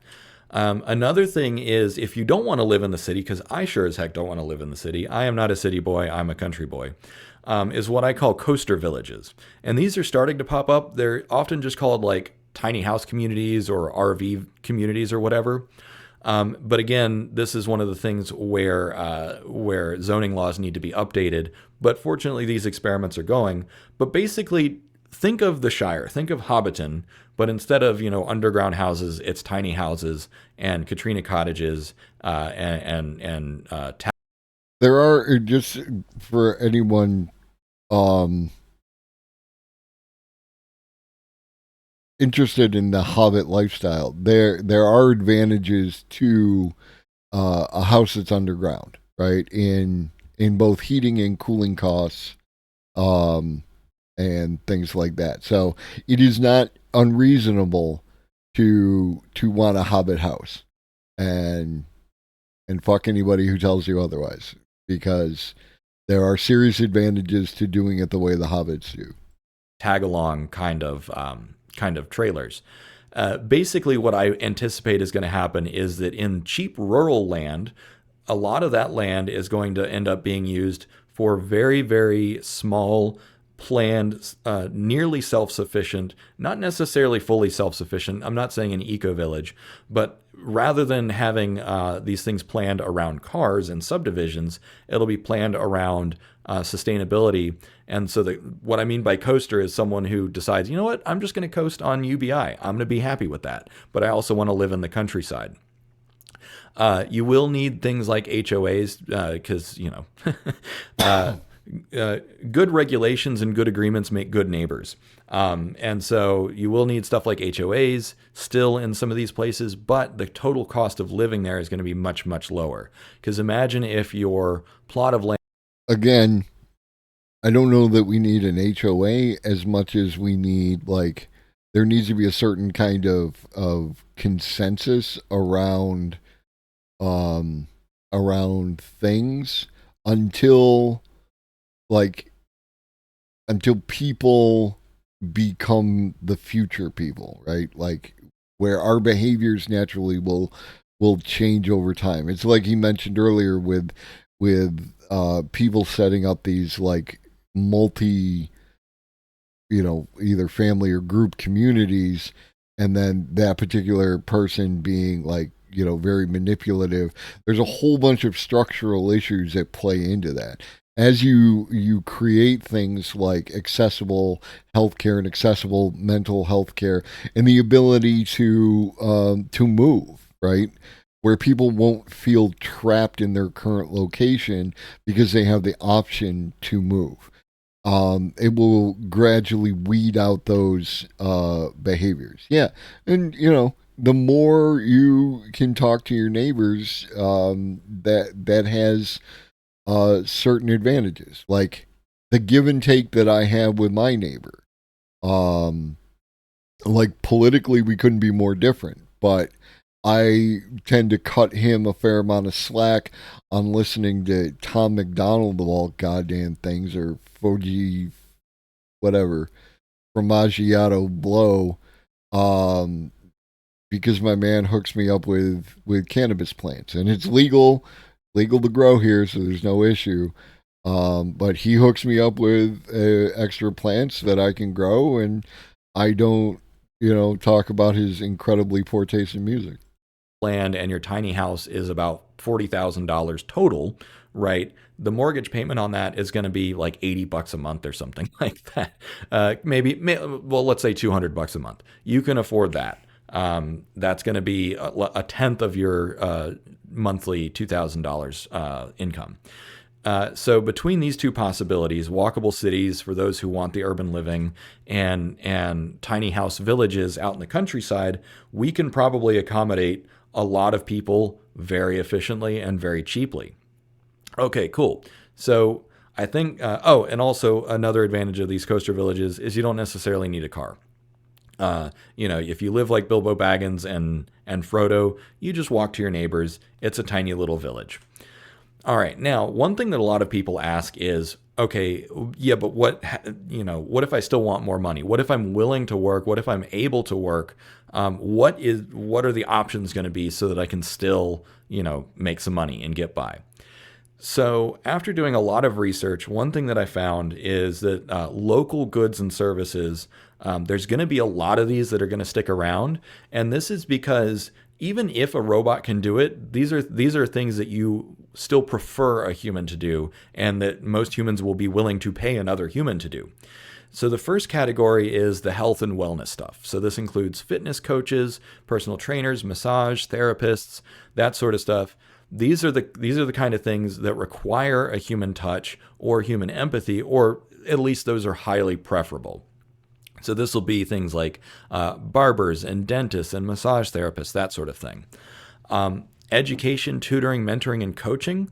These are also things that could be pretty durable against being automated away. Certainly, some online learning is going to be fully replaced by things like ChatGPT.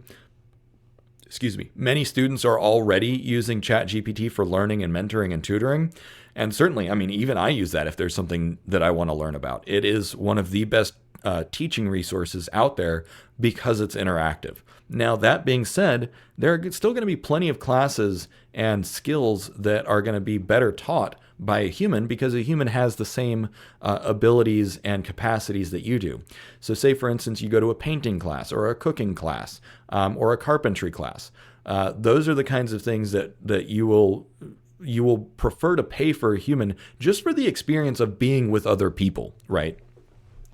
Another thing is going to be experiences such as performances in entertainment, local music, stage performances, busking, those sorts of things are going to be pretty resilient because, again, we are a social species, and so we want that connection with other people. Ren fairs are going to be really popular. And so, you can go set up your booth and do face painting at a Ren fair or whatever kind of festival or convention you want to go to. Caregiving, grooming, and hygiene, these are other things.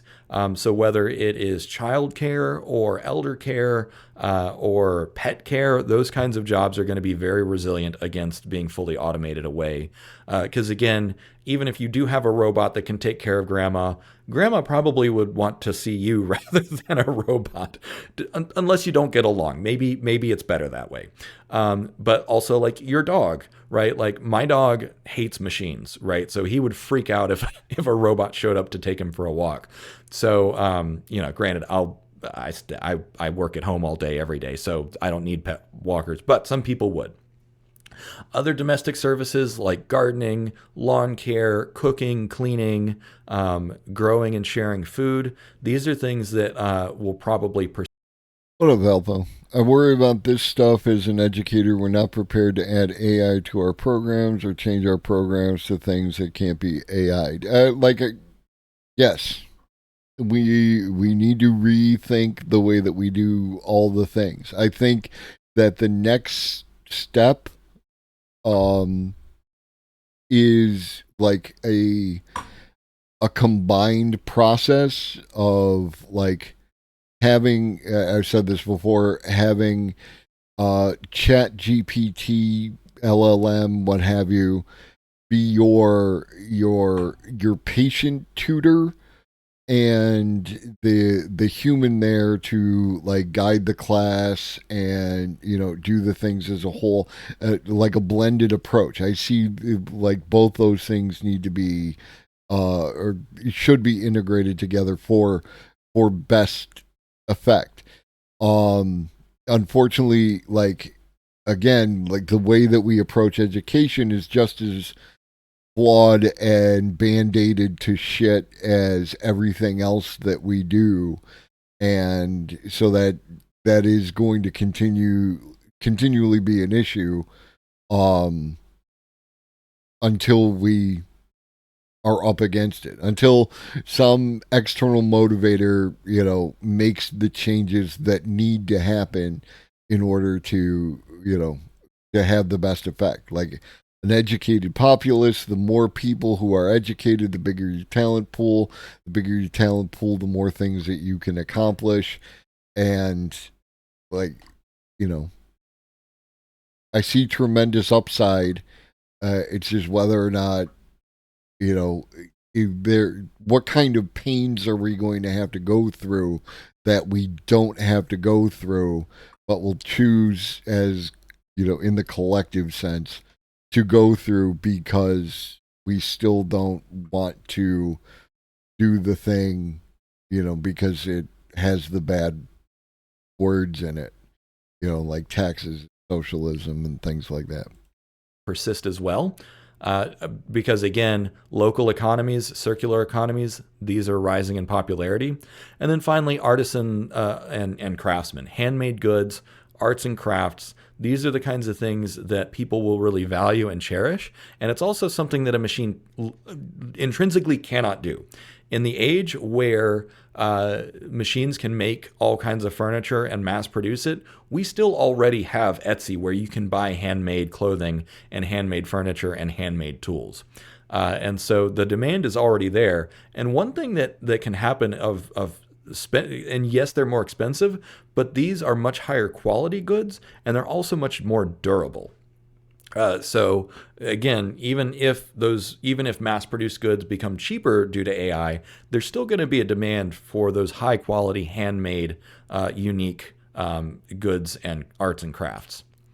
Now, okay, so that's local goods and services. There's also still going to be online and remote. So content creators like me, probably going to stick around.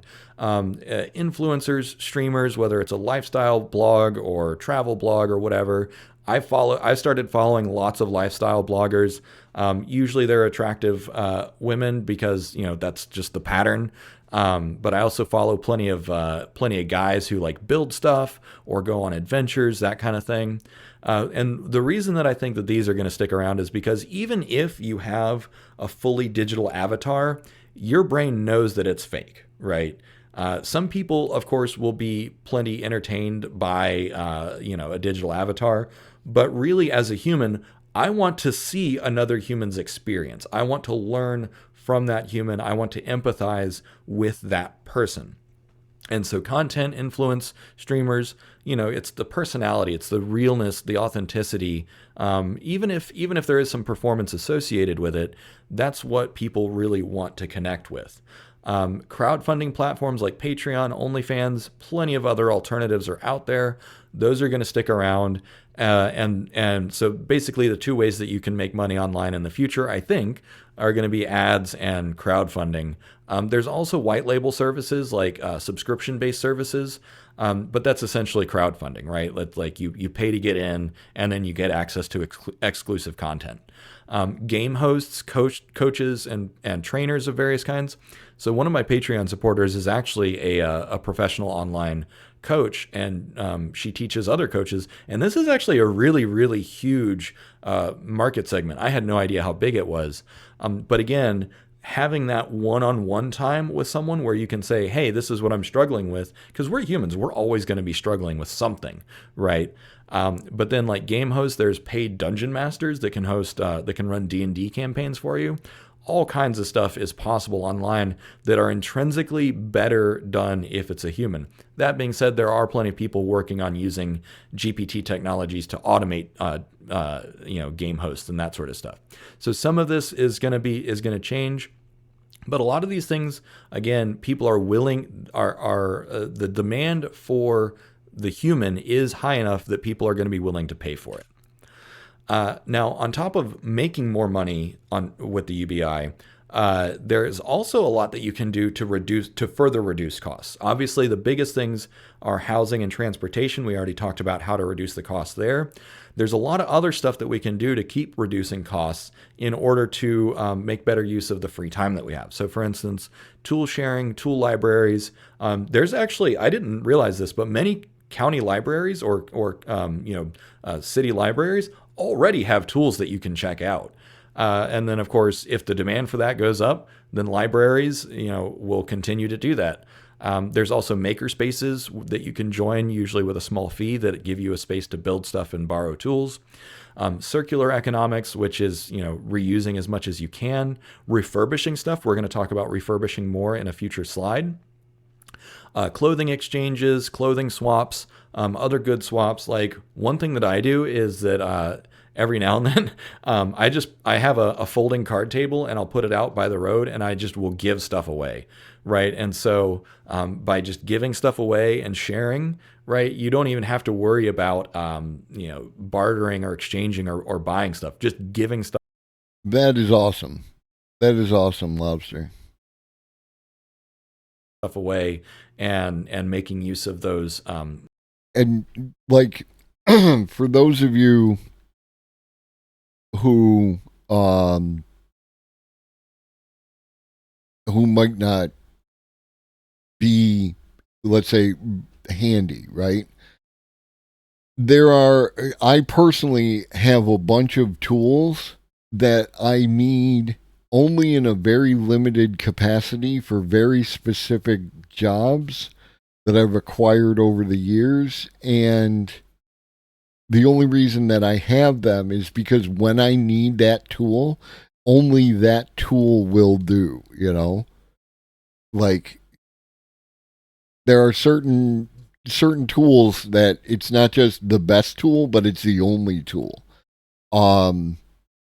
And I don't necessarily personally need that tool.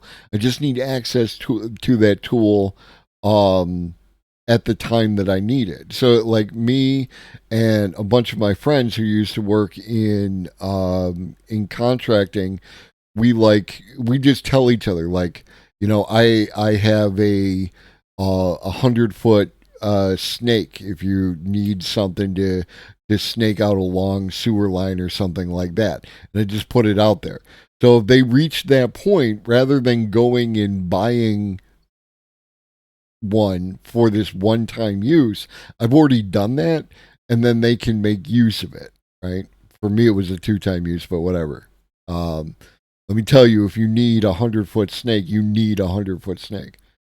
And that kind of thing. So like, having like your little, community, just the access to the thing at the point in time that you need it is what you need. And then there is another aspect of, like, within these more social communities that are less based on like resource acquisition, you can have a person, like, I enjoy plumbing. Like, I know how plumbing works. I enjoy it as a concept. I enjoy creating the pipe work, these kind of things. So, like, it's not just I need to go get the 100-foot snake. It also comes with this person who will help you learn. And then you have learned a skill from that person, not only how to resolve the particular issue you're in, but how to avoid it in the future, or how to create something new. And like you can create a more participatory thing. It's like, okay, we need another, it's like we'll go full Amish with the whole thing. It's like we're going to expand our community by a house, so we're all going to collectively participate in the building of this house. Now there's a new house for the new people to live in, and like that, right? And theoretically you could have the people who are moving into the house participate in it, whether they're from your community or an outside community, like that. And you could, if you are creating this from the ground up, it allows you to center it all on like a community center, which is also your resource depot, which is also your tool library, all the stuff that ATS was talking about earlier. Tool library, yeah, like there's at least one in the city that I'm aware of. I get the James May fizzy feeling about well-made niche tools, so I end up with a $200 torque driver that I don't. So I don't crack bared die CPUs with cooling blocks and use them like one time a year. Like when you go to a hardware store and you go to the pipe wrench aisle, you'll find that pipe wrench that's like this fucking big. It's like this massive thing. I'm that guy. I got one. You know what I never see in the zombie apocalypse movies? Bolt cutters to cut those chains. They're always like shooting the lock or smashing it, making all sorts of noise. Your boy has the bolt cutters. We'll get in quiet, right? Car lockout tools are less than half the price of the car lockout locksmith. Yeah. Get into PC water cooling to have a plumbing hobby. Yeah, my son, his first and so far only PC build, he used water cooling. Like coworkers, customers, randos, you know, when I ask for ID to make sure I'm not helping you steal, but after that, it's again, like we're looking at, like we base a lot of our decisions based on current material conditions. As we begin to unpick all these different material conditions and create better, futures, then that leads to different material conditions and better futures and so on and so forth. I like big pipe wrenches, and I cannot lie. When you need a giant ass pipe wrench, you need a giant ass pipe wrench. Essentially community-based donations, sharing services as well. So say, for instance, you might provide childcare for people in your community, not necessarily for pay, but in exchange, they give you food or something, right? So that goes back to bartering. And there's another thing, like the shared services of childcare. Not to stretch it too far, because there's probably a bunch of things, that wouldn't necessarily work. But if you look back at the old red schoolhouse as a concept, all the kids went to the same school, and it was like participatory, like the older kids helped the younger kids, and everybody was learning like, different stuff, and it was like more of that communal concept of, that kind of thing. So blending the idea of, like, right now there's like child care as separate from education. These things could and should be blended together, right? Like there are aspects, again, if you look to different cultures around the world, you will see how these aspects are more blended together, and therefore when they are blended, they are more natural. We don't fall back into multi-generational family structure at this rate. Like that is definitely happening already, and I could see more of that happening as time goes on. The one caveat I want to put on this is I don't want to end up with insular communities, right? Like where things are, a particular way, and we don't like strangers around here, and all that kind of nonsense. But again, I think that addressing the material conditions goes a long way to preventing that kind of thing from happening. Trading, DIY skills, repairing things, fixing things, cleaning up, whatever. There's lots and lots of value that you can get by learning more skills and thus further reducing costs. Caregiving, domestic stuff, I already mentioned that. Okay, so let's talk about the psychology of this. One thing that people are concerned about is, yeah, but what do you do for fun? What do you do for sense of mastery? What do you do for challenge? If I lose my job, how do I have any sense of self-esteem? So let's talk about the psychology of living under UBI. First, we're going to talk about, we're going to use frameworks for this. So first, one of the most famous ones is Maslow's hierarchy of needs. So if you're not familiar with Maslow's hierarchy of needs, it is basically just this pyramid, which is color-coded like the food pyramid if you're in America.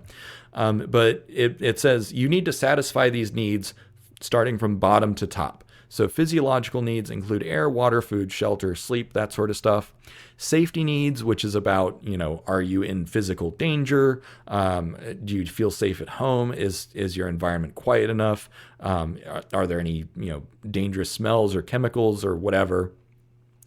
Above that, once you have those needs met, the next most fundamental need is love and belonging. So you need friends, you need family, you need to feel that human connection.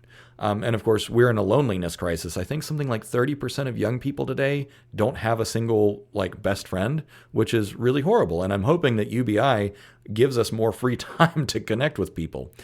Above love and belonging, you need esteem, self-esteem, which is self-respect, status, recognition, that sort of stuff. Well, as far as that goes, I think, have you seen Firefly? Right? I feel like we're going to see something, and I don't know how long down the timeline, but, eventually I see that universal language of the earth, right? And on the way between here and there, you will see these languages get blended. It's just, there needs to be a reason for it to happen. And to an extent, it already does with things like Spanglish, where people back and forth in between Spanish and English over the course of a conversation.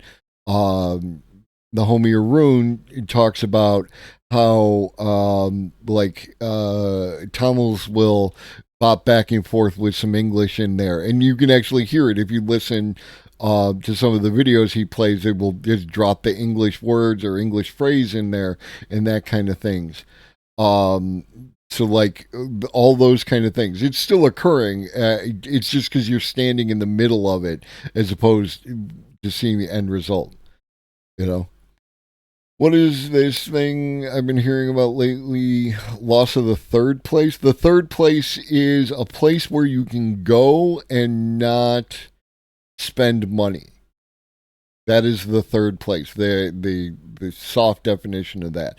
Whether it's a park, whether it's a library, whether it's, a community center, just a place where you can go and meet up with other people or hang out, and there's no imperative to spend money. We need more of that, Well, I got you. And so that is a thing that could occur if we, constructed our utopian villages and our walkable cities around that as a concept. Spanglish is more of a pidgin language, which never becomes anyone's first language, unfortunately. But it's we weren't there for the process by which Creole became the thing, So what did it look like in practicality? You would need the stories of the people as the language developed. And then finally, self-actualization. So this is what a lot of people are referring to when they worry about, okay, well, if I lose my job, what am I going to do? I need some kind of self-actualization. And so self-actualization is the impulse to become the best version of yourself. That is the version to reach your highest level, right? And so these are things that are still going to need to be there, and we'll talk about this in future slides. In terms of how can you achieve the best version of yourself? Okay. So, unfortunately, I need to squeeze in some food in between now, and I'm supposed to be. I said I would be on with my friends no later than 8, 9 o'clock. So I'm going to pause this here, and I will put the video. If you want to go ahead and watch the rest of the video, I will put it in the Discord, so it will be available to you immediately. If I will probably finish the video myself on Monday if you want the context and commentary of me doing it. I probably should have bumped this up to like 1.25 and like that. But such is life. I appreciate everyone who came through. If this is your first time, make sure you hit that follow button.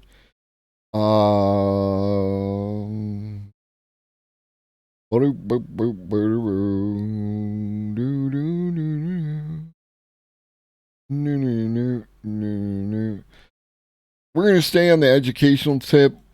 We're going to raid.